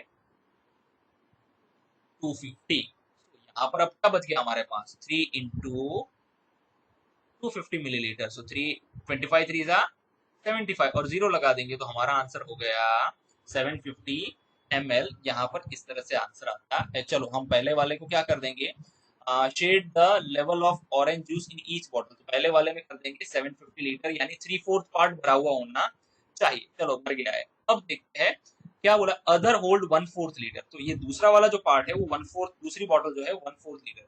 तो 1/4 ऑफ 1 लीटर करेंगे, 1 लीटर को हम लोग मिलीलीटर में कन्वर्ट करेंगे। सो 1/4 ऑफ 1000 मिलीलीटर। एंड ऑफ का जो है हम लोग मल्टीप्लीकेशन का साइन करेंगे, जहां पर भी ऑफ यूज होता है हमें मल्टीप्लीकेशन का साइन कर देना है। अब इसको कट करेंगे, सिंपली हमारे पास क्या हो जाएगा, 250 आंसर आ जाएगा। सो 250 बन जा 250 ml। तो उसको कलर भी करना है। चलो हमने कलर कर दिया, ये हो गया 1/4 पार्ट हो गया है। Now how many millilitres of orange juice, ये डी नहीं आएगा यहाँ पर, orange juice does each bottle hold, हर एक बॉटल में कितना है। तो फर्स्ट बॉटल में है 750 मिलीलीटर जो हमारा आंसर है, सेकेंड बॉटल में है 250 मिलीलीटर, और इन दोनों को अगर प्लस करेंगे तो हमारा आंसर आना चाहिए 1000 millilitre is equal to 1 litre, क्योंकि हमारे पास ऑरेंज जूस कितना था, 1 लीटर था। Next question, fun with pizza. Pizza सुनते ही सबके मुंह में पानी आ गया होगा, क्योंकि पिज्जा जो है आजकल लापिनोज और मार्टिनोज का बहुत ज्यादा फेमस हो रखा है, सबको बहुत अच्छा लगता है। नेक्स्ट चलो अब क्वेश्चंस पर आते हैं। A pizza is divided into dash equal parts. ये फर्स्ट पार्ट हो गया, ये second part. So pizza is divided into 2 equal parts. Pizza is divided into dash equal parts. So 1 2 3 4 parts में डिवाइड हो गया है। Next, the pizza is divided into dash equal part 1 2 3 4 5 6, 6 equal parts में divide किया है। यहाँ पर देखो 1 2 3 4 5 6 7 और 8, यहाँ पर हो गया 8 इक्वल पार्ट्स में डिवाइड किया हुआ है। Next question, very important question, the parts of the strip. देखो पहले तो इस स्ट्रिप को हमें समझना है। अगर यहाँ जो जो डैशेस खाली दिख रहे हैं, जो जो बॉक्सेस खाली दिख रहे हैं, उनको पहले भरेंगे। सबसे पहले तो यहाँ लिख देंगे 1, पूरा है होल स्ट्रिप है, उसको हाफ किया, हाफ का हाफ होता है, यहाँ पर क्या हो गया, ये 1/4 हो गया है, तो ये भी 1/4 है, this is also 1/4 and this is also 1/4। इस तरह से इसको करना है। अब यहाँ पर हम देखते हैं how many 1/4 will make a half, कितने 1/4 हाफ बनाते हैं। देखो हाफ कहाँ है, ये 2 1/4 जब हम यूज करेंगे तो ये पूरा हाफ बनेगा। सो the correct answer is 2। Now the next is how many 1/8 will make 1/4। देखो 1/8 कहाँ, ये रहे 1/8, कोई भी ले सकते हो, और 1/4 कहाँ, ये 1/4 हमें एक 1/4 बनाना है, ये 1/4 लेके चलते हैं। इस 1/4 को कितने 1/8 कवर कर सकते हैं, तो यहाँ पर 2/8 है जो इसके बराबर है, सब में 2 ही आएंगे, तो यहाँ पर हम लिखेंगे 2। हाउ मेनी 1/8 आर इन 1/4, यानी कितने 1/8 जो है 1/4 के अंदर आ सकते हैं, अगर इसको काटेंगे तो 2 ही आएगा answer. The correct answer is 2। How many 1/8 are in half, देखो अब ध्यान से देखना, ये हाफ है हमारा, इस हाफ में कितने 1/8 कवर हो रहे हैं, तो देखो ये पूरे सारे हाफ में कवर हो रहे हैं ना, तो टोटल आ गया 4, 1 2 3 और 4 जो है कवर कर रहे हैं। Correct answer is 4। Next question, solve these from the given table. यहाँ पर केजी जो है टोमेटो और मैंगो का प्राइस दिया है 12 and 25 rupees. Now how much does 4 KG tomato cost. अब यहाँ पर हम लोग यूनिटरी मेथड का यूज करेंगे। एक्चुअली चैप्टर 1 में भी यूनिटरी मेथड बहुत ज्यादा दिया गया है फिजिकल के अंदर, तो यहाँ पर भी जो है यूनिटरी मेथड में पता होना चाहिए। पहले तो हमें पता करना है क्या चाहिए, क्या देखो, एक तो केजी दिया है, एक कॉस्ट दिया है, तो हमें how much does 4 KG tomato cost, cost मतलब रुपीज हमें पता करने हैं, और यहाँ लिख देंगे केजी। तो यहाँ पर हमें जो 4 डैशेस भरने हैं, यहाँ लिख देंगे, ये हो गया हमारा क्वेश्चन। चलो पहला वाला, 1 केजी का प्राइस कितना है, 1 KG is equal to 12 rupees है। कितना लेना है हमें, 4 केजी खरीदना है, 4 केजी इज इक्वल टू, ये गया फर्स्ट फ्लोर पे, ये ग्राउंड फ्लोर पे। अब हम यहाँ लिखेंगे 4 इंटू 12, नीचे 1 की जरूरत नहीं, क्योंकि 1 से डिवाइड करेंगे तो नंबर खुद ही आंसर आता है, तो कोई जरूरत नहीं है। तो 4 12 जा कितना होता है, 48 रुपीज जो है हमारा आंसर आता है। तो इस तरह से इसको सॉल्व करना है। नेक्स्ट क्वेश्चन देखते हैं। Sushila wants to buy 2.5 KG mangoes. देखो एक तो हो गया 2 केजी है, एक है half KG. How much will it cost, चलो पहले 1 केजी का कितना है, 1 केजी का जो है हम लोग कह सकते हैं 1 केजी का है 25 है, तो 2 केजी का कितना हो गया, 50 रुपीज हो गया। चलो एक तो ये हो गया हाफ। अब देखते हैं 1 केजी का यहाँ पर कितना है, तो 1 केजी का जो है 25 है, तो हाफ केजी का कितना हो गया, हाफ केजी का हो गया 12 एंड हाफ, 12 एंड हाफ हो जाता है। अब ये 2 केजी यानी ये 50 रुपीज, और ये हाफ केजी, अगर इन दोनों को मिलाएंगे तो 2 एंड हाफ हो जाएगा, तो ये 50 रुपीज और इसको भी प्लस करना पड़ेगा, तो हमारा करेक्ट आंसर क्या होगा, 50 प्लस 12 एंड हाफ। चलो कर लेते हैं, तो हमारा आंसर हो गया है, ये हाफ तो कंटिन्यू रहेगा ऐसे ही, और यहाँ पर हो गया 2 प्लस करना है ना हमें, ये हो गया 62 एंड हाफ जो है इसका कॉस्ट होगा रुपीज 62 एंड हाफ, उसको पे करने पड़ेंगे 2.5 केजी मैंगोज के लिए। Next question, now 2/3 of 90 degree. Now let us see, अब इसको कैसे फाइंड आउट करते हैं। सी हमने क्लास में ये चीज बहुत बार डिस्कस की है, जब भी ऑफ दिया हुआ रहता है तो हमें क्या करना है, जब भी ऑफ दिया हुआ रहता है तो हमें उसको मल्टीप्लीकेशन का साइन मान के चलना है, इनटू 90 करेंगे, ठीक है। अब इसको कट करेंगे, 3 3 जा 9, 3 30 जा कितना हो जाएगा 90। अब हमारे पास क्या बचा, 2 इंटू 30 बच जाता है, तो करेक्ट आंसर हमारा हो जाएगा 2 3 जा 6 और 0 लगा देंगे तो 60। यहाँ पर आ जाएगा हमारा आंसर हो जाएगा 60। नाउ 4/5 ऑफ 60, 4/5 ऑफ 60 लिख के चलते हैं। ऑफ को हम लोग क्या करेंगे, इंटू के साइन में कन्वर्ट कर देंगे। चलो अब हाँ, अगर इसको इसके साथ कट करेंगे या डिवाइड करेंगे तो हमारा आंसर आ जाएगा 12 5 जा 16। अब यहाँ पर हम लिखते हैं, बच क्या गया हमारे पास, 4 बच गया इंटू 2 बच गया, सो 4 12 जा कितना होता है, 12 4 जा 48 होता है। So the correct answer is 48। इस तरह से some practical problems, that is word problems. देखो वर्ड प्रॉब्लम्स को सॉल्व करने के लिए सबसे पहले हमें क्वेश्चन समझ में आना बहुत जरूरी है, क्योंकि जब तक हम लोग क्वेश्चन को समझेंगे नहीं तब तक वर्ड प्रॉब्लम में क्या फाइंड आउट करना है वो नहीं पता कर पाएंगे। तो जब तक हमें क्वेश्चन अच्छे से समझ में नहीं आता तब तक हमें उस क्वेश्चन को अच्छे से रीड करना है और समझने की कोशिश करनी है। Now let us move on to the first question. Sagar and Vijay took 39 minutes to reach school. If they walked for 1/3 of the time and went by the bus for the remaining time, how many minutes did they spend in the bus? अब देखो हमें ये बताया गया है सागर और विजय को school पहुंचने के लिए 39 मिनट्स चाहिए। अब उन्होंने जो 39 मिनट्स का 1/3 टाइम है वो चलने में बिताया, उसके बाद बाकी का समय उन्होंने किस में बिताया है, बस में बिताया है, क्योंकि बाई बस गए वो बाद में। How many minutes did they spend in the bus, बस में उन्होंने कितना टाइम बिताया ये पता करना है। तो सबसे पहले हमें जो है चलने में उन्होंने कितना टाइम बिताया वो हमें पता करना है। तो यहाँ पर हम लिखेंगे 1/3 ऑफ 39 मिनट्स हम लोग लिखेंगे। अब 1/3 ऑफ को हम लोग क्या कर देंगे, मल्टीप्लीकेशन में कर देते हैं। अब इसको कट करेंगे, 13 3 39, सो 1 into 39 बच जाता है। तो यहाँ हमारा आंसर होता है 13 मिनट वो लोग जो है बाई वॉक गए हैं, या वॉक कर सकते हैं, ठीक है ना। ये एक पार्ट हो गया, ठीक है ना। टोटल उन्होंने जो है 30 मिनट्स का वॉकिंग किया है। अब हम पता करते हैं कि उन्होंने बस में कितना टाइम बताया है ना। सो बाई बस लिखेंगे अब। तो बस का हमें पता करना है, तो टोटल मिनट्स कितना था, टोटल टाइम हम लोग लिखेंगे। टोटल टाइम जब हम लोग लिखेंगे तो हमें पता है टोटल टाइम था 39 मिनट्स, यहाँ पर लिखा हुआ है हमें माइनस। अब माइनस क्या करेंगे, वॉकिंग वाला टाइम लिखेंगे, वॉकड। तो टोटल टाइम हमारा हो गया 39 मिनट्स माइनस 13, और हमारा आंसर हो गया 26 मिनट्स होता है जो वो लोग बाई बस गए थे। अब आप अगर इन दोनों को प्लस भी करोगे 13 और 26 को, हमारा टोटल आंसर आना चाहिए 39 मिनट्स, जो कि क्वेश्चन में दिया हुआ। इस तरह से हम इसको सॉल्व करेंगे। नेक्स्ट क्वेश्चन, संजना's birthday cake was cut into 16 equal slices. After party, 1/4 of the cake was left. How many slices were left? देखो, एक केक था, उसके टोटल 16 इक्वल पीसेस बना दिए या स्लाइसेस बना दिए।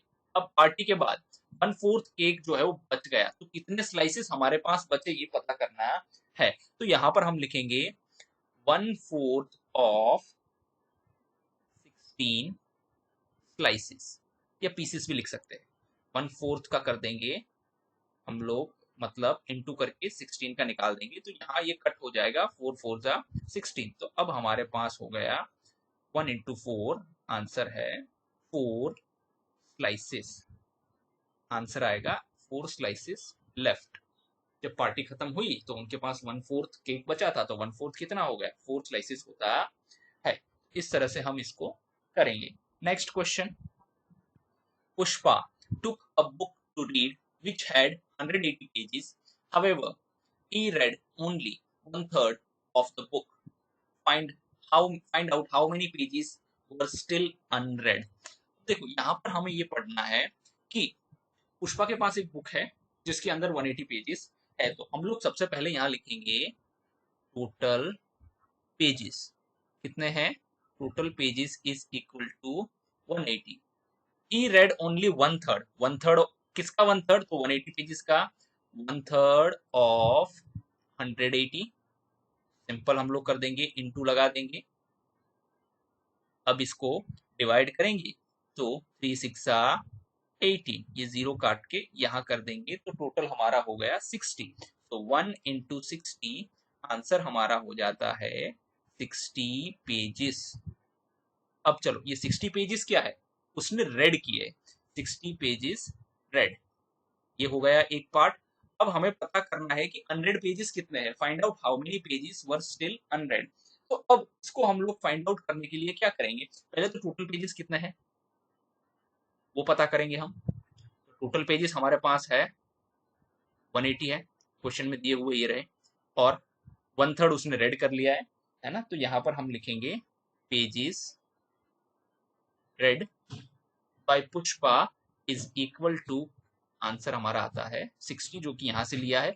अब इसको डिफरेंस निकालेंगे, माइनस करेंगे, तो हमें पता लगेगा कि जो है अभी भी उसको 120 पेजेस जो है वो रीड करने हैं। इस तरह से हम इसको कंप्लीट करेंगे। तो यहाँ आंसर आएगा हमारा 120 पेजेस आएगा। देखो, इसको अगर ध्यान से आप देखोगे तो कुछ बच्चे कहेंगे कि सर इसकी मतलब ये 1/3 को हमें फाइंड आउट करना है पहले, और on the basis of these हमें 120 आंसर मिलेगा। तो हमें थ्रू प्रॉपर मेथड ही जाना है। क्वेश्चन 4, दृष्टि played for a total 60 minutes. दृष्टि खेलने गई है 60 मिनट्स के लिए। he spent 1/5 of the time playing chess. देखो 1/5 टाइम उसने क्या किया, चेस खेला है, and rest of the time playing a video game, बाकी का टाइम उसने क्या किया, वीडियो गेम खेला है. हाउ मेनी मिनट्स डिड दृष्टि प्ले वीडियो गेम. अब देखो हमें वीडियो गेम का कोई ना तो कह सकते हैं कि फ्रैक्शन वाला पार्ट दिया है ना कुछ दिया है, फिर भी हमें पता करना है. तो हम इसको कैसे कैसे पता करेंगे, तो सबसे पहले हम यहाँ लिखेंगे टोटल मिनट्स कितना वो खेल रही है. टोटल 60 मिनट्स है उसने प्लेइंग के लिए निकाला है, 60 मिनट्स कर दिया. अब 1/5 of time out of 60 minutes उसने 1/5 कहाँ निकाला, चेस में. तो 1/5 ऑफ 60 मिनट यहां कर देंगे, इनटू का साइन कर देंगे. अब इसको कट करेंगे तो ये हमारा आंसर हो जाएगा 12 5 जा 60. सो यहां पर लिखेंगे 1 इंटू 12, यानी टोटल उसने जो है 12 मिनट्स जो है वो किसके लिए, चेस खेलने के लिए निकाले है. चलो ये हो गया. अब हमें पता करना है वीडियो गेम वाला पार्ट. तो चलो देखते हैं वीडियो गेम में टोटल टाइम में से अगर ये वाला चेस वाला टाइम हम माइनस कर देंगे तो हमें वीडियो गेम वाला टाइम मिल जाएगा. Total time is equal to 60 minute था उसके पास, 60 मिनट उसने खेला था. अब उसने चेस कितने मिनट खेला, तो यहाँ पर लिखेंगे 12 मिनट. अब इसको माइनस करेंगे तो हमारा वीडियो गेम वाला टाइम, क्योंकि बाकी का बचा हुआ टाइम उसने वीडियो गेम खेला था, तो हमारा आंसर यहाँ पर हो जाएगा 48 minutes to play video game. यहाँ पर लिख देंगे वीडियो गेम, है ना. तो इस तरह से हमें इसका आंसर फाइंड आउट करना है. Next question.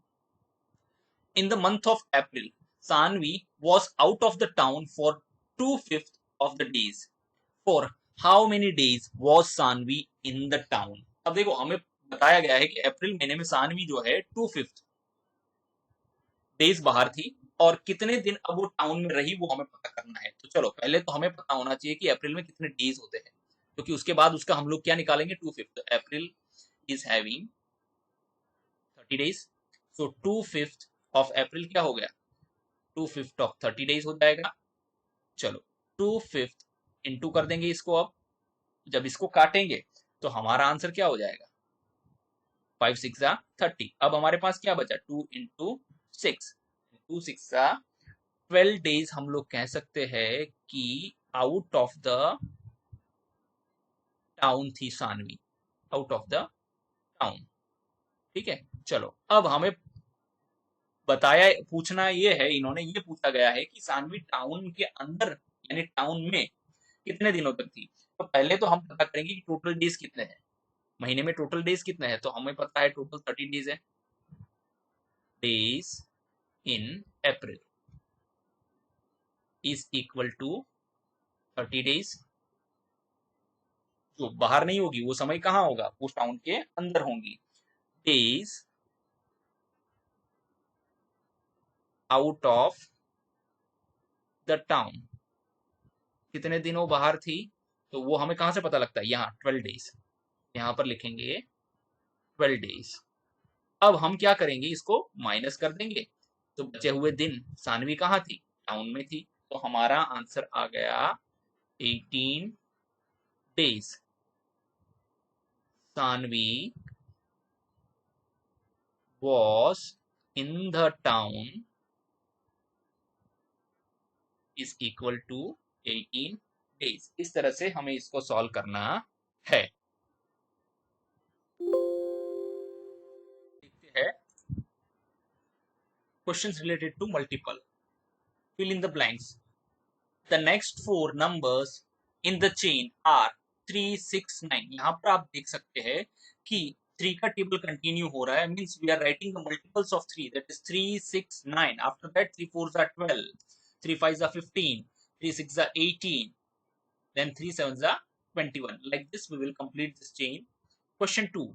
All multiples of 2 are called even numbers. 2 के सारे मल्टीपल्स को हम लोग क्या कहते हैं, इवन नंबर कहते हैं. क्यों, क्योंकि 2 के मल्टीपल्स में क्या क्या आता है, 2 4 6 8 10 मीन्स 0. तो ये सारे नंबर्स जो है उसको हम लोग क्या कहते हैं, इवन नंबर्स कहते हैं. Question 3. 40 is multiple of dash and 5. See यहाँ पर हमें fill in the blank complete करना है। तो एक तो हमें 5 दे दिया है और एक नंबर हमें लिखना है यहाँ पर, उन दोनों का प्रोडक्ट जो है वो 40 आएगा। सो 8 5 40 आता है, तो हमारा यहाँ आंसर आएगा 8। Next question, question 6, fifth multiple of 12 is. देखो सबसे पहले तो हमें यहाँ पर क्या करना है, 12 के मल्टीपल्स पता होने चाहिए, ठीक है ना। जब 12 के मल्टीपल पता होंगे तब उसमें से हम लोग पहले मल्टीपल फाइंड आउट कर लेंगे, फिर उसमें से काउंट करके फिफ्थ वाला मल्टीपल लिख लेंगे। तो the multiples of 12 are 12, 24, 36, 48 and 60। हमने यहाँ तक ही क्यों लिखा है, क्योंकि हमें फिफ्थ तक ही नंबर्स चाहिए। सो यहाँ पर हम लोग लिखेंगे 60 because 60 is the fifth multiple of 12। Now question 7. Write the first four multiples of the following numbers. Actually एक ही नंबर दिया है, यहाँ पर नंबर आएगा। अब 7 के टेबल में 7, 14, 7 2 14, 7 3 21, 7 4 28, 7 5 35। So ये जो है 4 के मल्टीपल्स रहेंगे। Question 8. Right one common multiple of 6 and 9। हमें यहाँ पर 6 और 9 का कोई भी एक कॉमन मल्टीपल लिखना है। तो पहले हम लोग 6 के मल्टीपल फाइंड आउट करेंगे। The multiples of 6 are 6, 12, 18, 24, 30 and 36। Now multiples of 9 are 9, 18, 27 and 36। अब इन दोनों में कॉमन क्या है, तो कॉमन एक ही है, 18 हो रहा है यहाँ पर भी 18 है। सो 18 इज द करेक्ट आंसर। ऐसा नहीं है कि 18 सिर्फ एक ही मल्टीपल है जो इन दोनों में कॉमन है, आगे हम जाएंगे तो और भी मल्टीपल्स कॉमन हो सकते हैं दोनों में। 18 के टेबल्स में जो जो 18 के मल्टीपल्स है वो दोनों में कॉमन होंगे, जैसे 18 2 36, तो 36 इसमें भी आएगा, 6 6 36, और 36 इसमें भी आएगा, 9 4 36।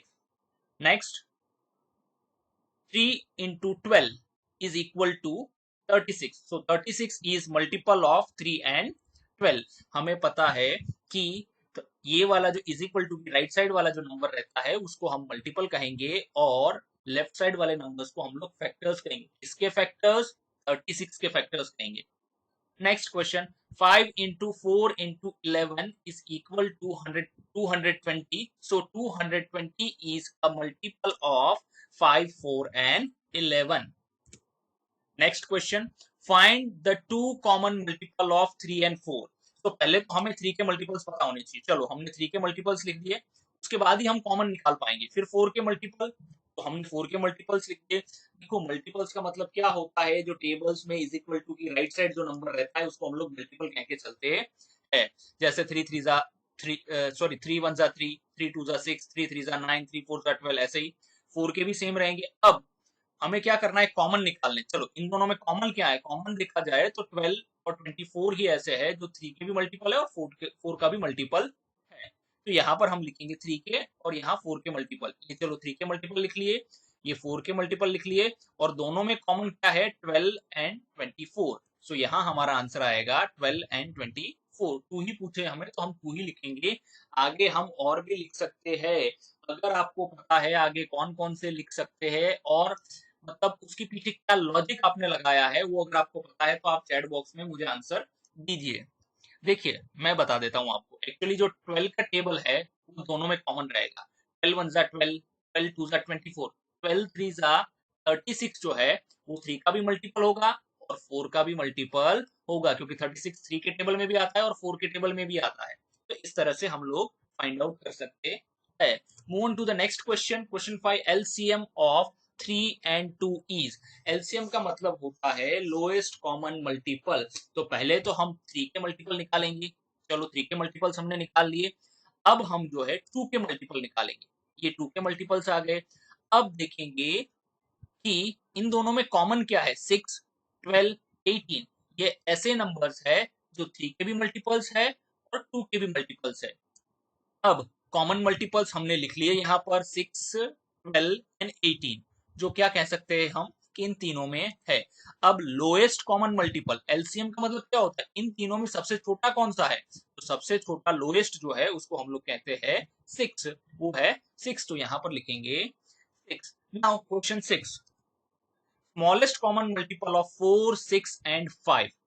चलो सबसे पहले तो 4 के मल्टीपल्स लिख लेंगे, फिर 6 के मल्टीपल्स लिखने हैं, फिर 5 के मल्टीपल्स लिखने हैं, और अब हम लोग क्या करेंगे, कॉमन मल्टीपल्स निकालेंगे। देखो कॉमन मल्टीपल्स जो है तीनों में है।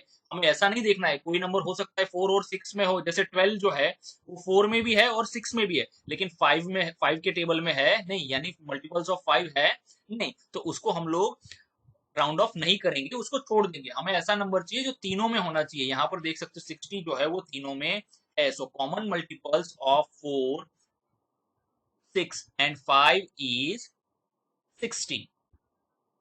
तो द स्मॉलेस्ट, हमें क्या पूछा है, स्मॉलेस्ट पूछे या लोएस्ट पूछे, दोनों का मीनिंग एक ही होता है। स्मॉलेस्ट और lowest common multiple, that is LCM of 4, 6 and 5 is 60। So correct answer is 60।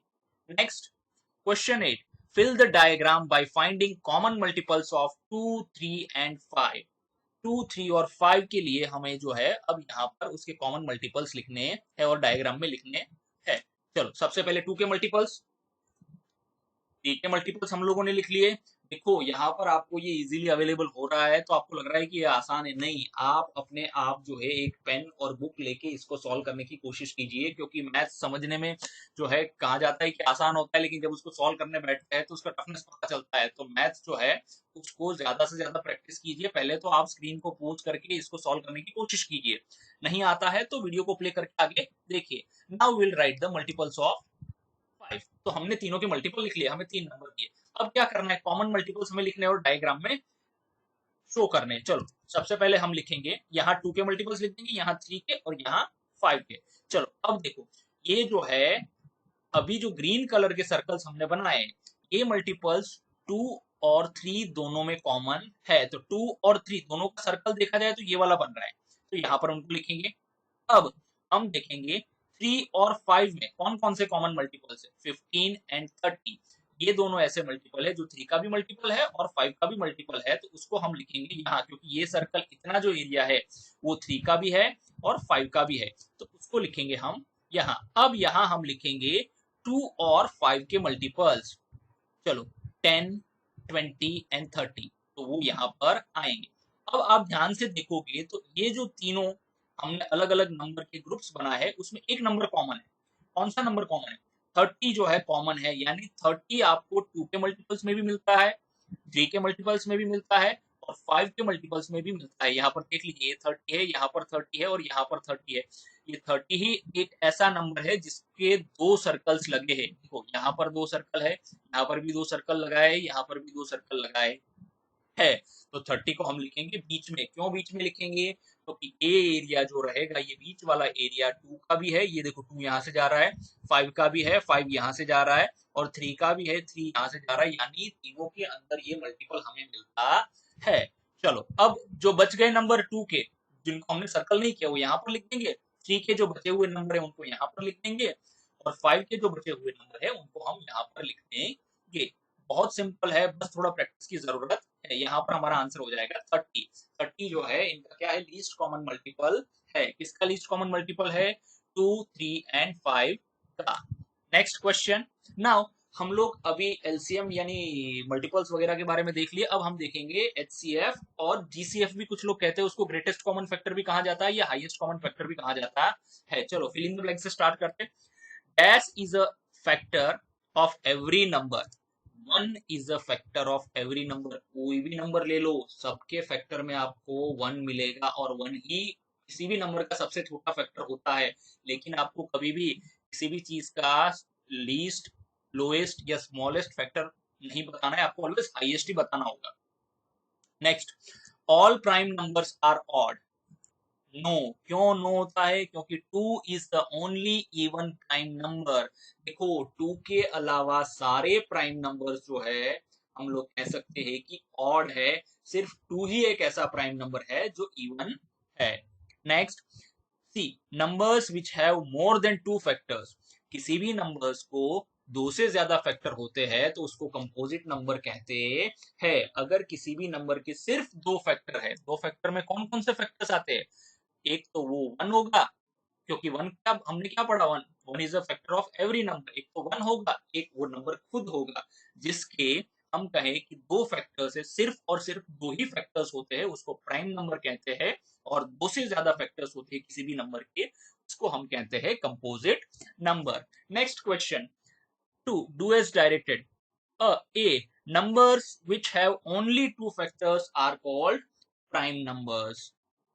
B encircle the composite numbers. अब देखो कंपोजिट नंबर हमें पता होना चाहिए, जिसके यहाँ सबसे पहले हमने क्या पढ़ा कि कंपोजिट नंबर क्या होते हैं कि जो प्राइम नंबर नहीं होंगे वो कंपोजिट नंबर होंगे। तो बोला प्राइम नंबर कौन से होते हैं जिनके दो फैक्टर्स होते हैं। चलो हम अब इन सबके फैक्टर्स निकालेंगे। पहले 37 के फैक्टर्स, टू फैक्टर्स है तो ये प्राइम हो गया। 12 के फैक्टर्स 1 2 3 4। देखो फैक्टर्स का मतलब क्या होता है पता है, सीधा सीधा है कि ये नंबर 1 के टेबल में भी 12 आता है, 2 के टेबल में भी 12 आता है, 3 के टेबल में भी 12 आता है, 4 के टेबल में भी 12 आता है। 4 के टेबल में कहाँ 12 आएगा, 4 3 जा 12। 6 के टेबल में भी 12 आता है, 6 2 जा 12। और 12 के टेबल में भी 12 आता है, यानी 12 1 जा 12। तो यहाँ पर क्या हो गए हैं, दो से ज्यादा फैक्टर हो गए। तो ये जो है हमारा कंपोजिट नंबर है और हमें कंपोजिट नंबर को क्या करना है, सर्कल करना है। तो एक तो हो गया 12। नेक्स्ट 19, 19 के सिर्फ दो ही फैक्टर्स है और वो प्राइम नंबर है। उसके बाद देखेंगे 47, 47 के भी सिर्फ दो ही फैक्टर्स होते हैं, 1 और 47। देखो इसको आसान रखने का और एक तरीका है, प्राइम नंबर जो है किसी भी टेबल में नहीं आते, वो अपने खुद के टेबल में ही आते। जैसे जैसे 47 है तो 47 किसी भी टेबल में नहीं आएंगे, सिर्फ 1 के टेबल में आएंगे या तो 47 के टेबल में आएंगे। तो उसके दो ही फैक्टर्स है। नेक्स्ट इज 66, 66 देखो इतने सारे टेबल में 66 आते हैं तो 7 फैक्टर्स है। लास्ट सेकंड लास्ट इज 13, तो 13 जो है वो 1 के टेबल में आएगा या तो 13 के टेबल में आएगा, यानी उसके सिर्फ और सिर्फ दो ही फैक्टर्स है।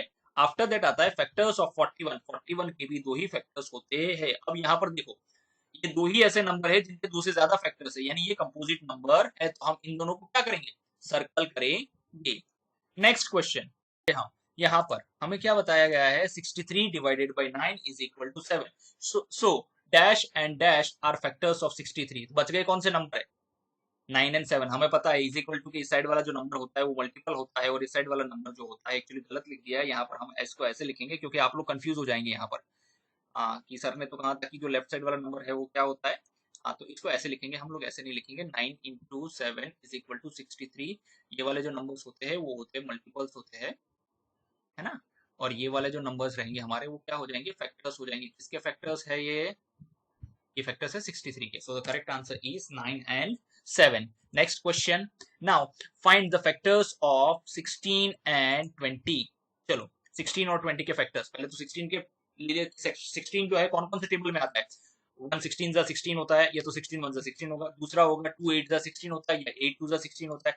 तीसरा होता है 4 4 जा 16। इस तरह से हम 16 हमें मिलता है। सो factors of 16 is 1 2 4 8 and 16। Now 20 के फैक्टर्स देख लो। 20 किस किस के टेबल में आता है, 1 के टेबल में आता है, 2 के टेबल में आता है, 4 के टेबल में आता है, 5 के टेबल में आता है, 10 के टेबल में आता है और 20 के टेबल में भी आता है। देखो यहाँ पर अब हमने दोनों के फैक्टर्स लिख लिए।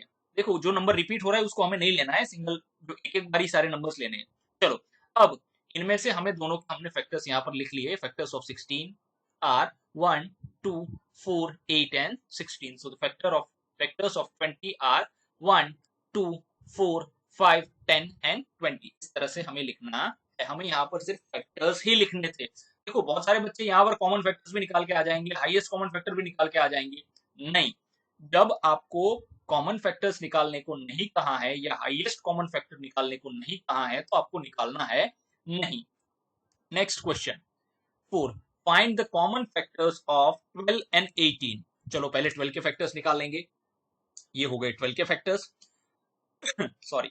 अब 18 के फैक्टर्स निकालेंगे। ये हो गए 18 के फैक्टर्स।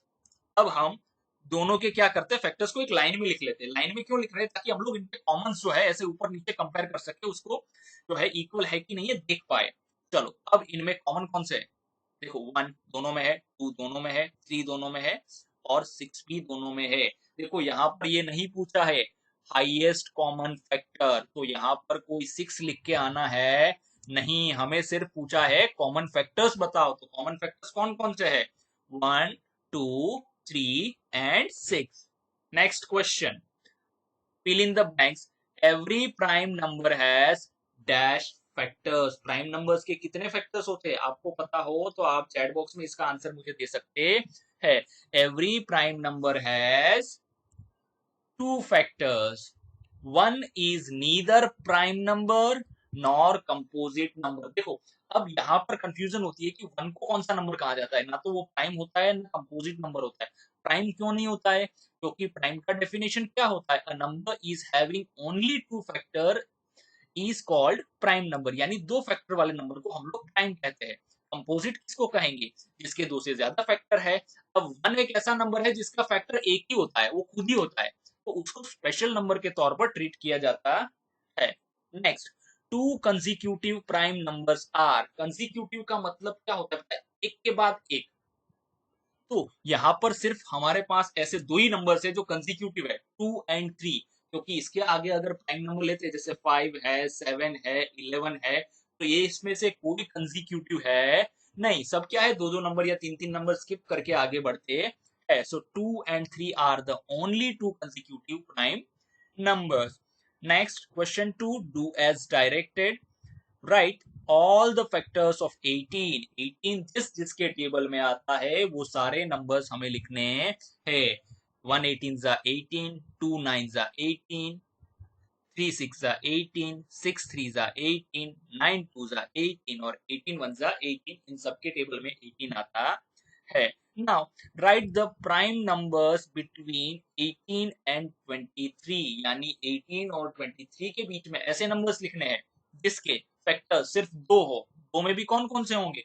एक तो वो खुद होगा, एक 1 होगा। चलो ये रहे 19, 23, 29 एंड 31। ये चार ही प्राइम नंबर है जो 18 और 33 के बीच में आते हैं। देखो आप यहाँ देख सकते हो, कोई भी कंसेक्यूटिव नहीं है। कंसेक्यूटिव मतलब एक के बाद एक, 19 के बाद सीधा 23 आ रहा है, यानी तीन चार नंबर स्किप करके आ रहा है। सो इस तरह चलता है। Now see the factors of 12 are 1 2 3 4 6 and x। What is x? हमें पता है किसी भी नंबर का सबसे बड़ा फैक्टर क्या होता है, वो नंबर खुद ही होता है। So the 12 is the value of x। Next question, write the prime factorisation by, नहीं प्राइम फैक्टर्स आएगा यहाँ, prime factors by drawing the factor tree of 32। अब यहाँ पर हमें 32 का फैक्टर ट्री ड्रॉ करना है। चलो ड्रॉ करना शुरू करते हैं। देखो फैक्टर ट्री जब भी हम ड्रॉ करते हैं तो हो सकता है एक से ज्यादा उसके मेथड्स वो हम यहाँ पर देखेंगे। चलो सबसे पहला यहाँ देखते हैं हम किसके टेबल में आता है, तो हम लोग पाएंगे 16 के टेबल में आता है। चलो लिख लेंगे यहाँ, 16 2 जा 13 होता है। ये चलो बना लिया हमने एक। ठीक है, अब 2 तो प्राइम नंबर है तो इसके आगे हम उसको नहीं ले जा पाएंगे, 16 को ले जाते हैं क्योंकि ये कंपोजिट है। अगेन यहाँ 2 कर देंगे हम, क्योंकि 2 के टेबल में कहाँ आता है, 2 8 जा 16। चलो यहाँ पर हो गया, अगेन 2 प्राइम नंबर हो गया, इसको यहाँ छोड़ देंगे। अब यहाँ 8 के साथ आगे बढ़ेंगे तो इसको करेंगे यहाँ, अगेन 2 कर देंगे और यहाँ हो जाएगा 4, बिकॉज 4 2 जा 8। इस तरह से इसको कर देंगे। अब यहाँ पर लास्ट में अगेन 2 करना पड़ेगा और ये हो गया 2। अगर हम इन सभी जो है इन सारे नंबर्स को मल्टीप्लाई करते हैं तो हमारा आंसर 32 आना चाहिए। चलो देख लेते हैं। 2 2 जा 4, 4 2 जा 8, 8 2 जा 16, 16 2 जा 32। इस तरह से इसको किया जाता है। देखो एक और तरीके से हम लोग कर लेते हैं, पेन चेंज कर लेते हैं। ठीक है ना? देखो जरूरी नहीं है कि सबके आंसर जो है इसी, लेकिन लास्ट में सबके फैक्टर्स तो सेम ही आएंगे। 2 जो है वो 5 टाइम्स आना चाहिए। चलो एक और कर लेते हैं हम, 32 बना दिया। चलो और किसके टेबल में आता है हम देखेंगे। यहाँ पर एक तो आता है 8 4 सा 32 होता है। ठीक है ना? तो चलो एक तो लिख दिया 4, एक लिख दिया 8। ठीक है, चलो ये हो गया। अब 4 जो है उसको आगे हम 2 इंटू 2 कर सकते हैं। यहाँ 4 को आगे 2 इंटू 2 कर दिए। चलो अब यहाँ पर देखो, यहाँ पर दिया हुआ है 4 8, तो 8 कहाँ आता है, एक तो 2 के टेबल में आएगा, 4 2 जा 8, ये हो गया। अब 2 को आगे नहीं ले जा सकते क्योंकि वो प्राइम नंबर है, तो यहाँ पर लिख देंगे 4 को ले जाएंगे, वो कंपोजिट नंबर है तो 2 2। अब देखो नंबर ऑफ टूज कितने हैं, 1 2 3 4 5, सब में 5 ही रहेंगे। आप इसको आगे और भी कर सकते हैं, 32 और भी जो है टेबल्स में आता है, उसको हम लोग कहेंगे 16 टू जा हो गया। जहां पर भी आप चाहे तो उसको जो है, जहां पर भी 32 आ रहा है वहां पर जैसे आता है 16 टू जा तो हो गया, 8 4 जा हो गया, और भी जो उसके फैक्टर्स है उसको हम लोग आगे बढ़ाकर इसको और भी कर सकते हैं। आई होप आपको ये वीडियो जो है यूजफुल रहेगा और आपके एग्जाम के लिए आपको हेल्प करेगा। Thank you very much.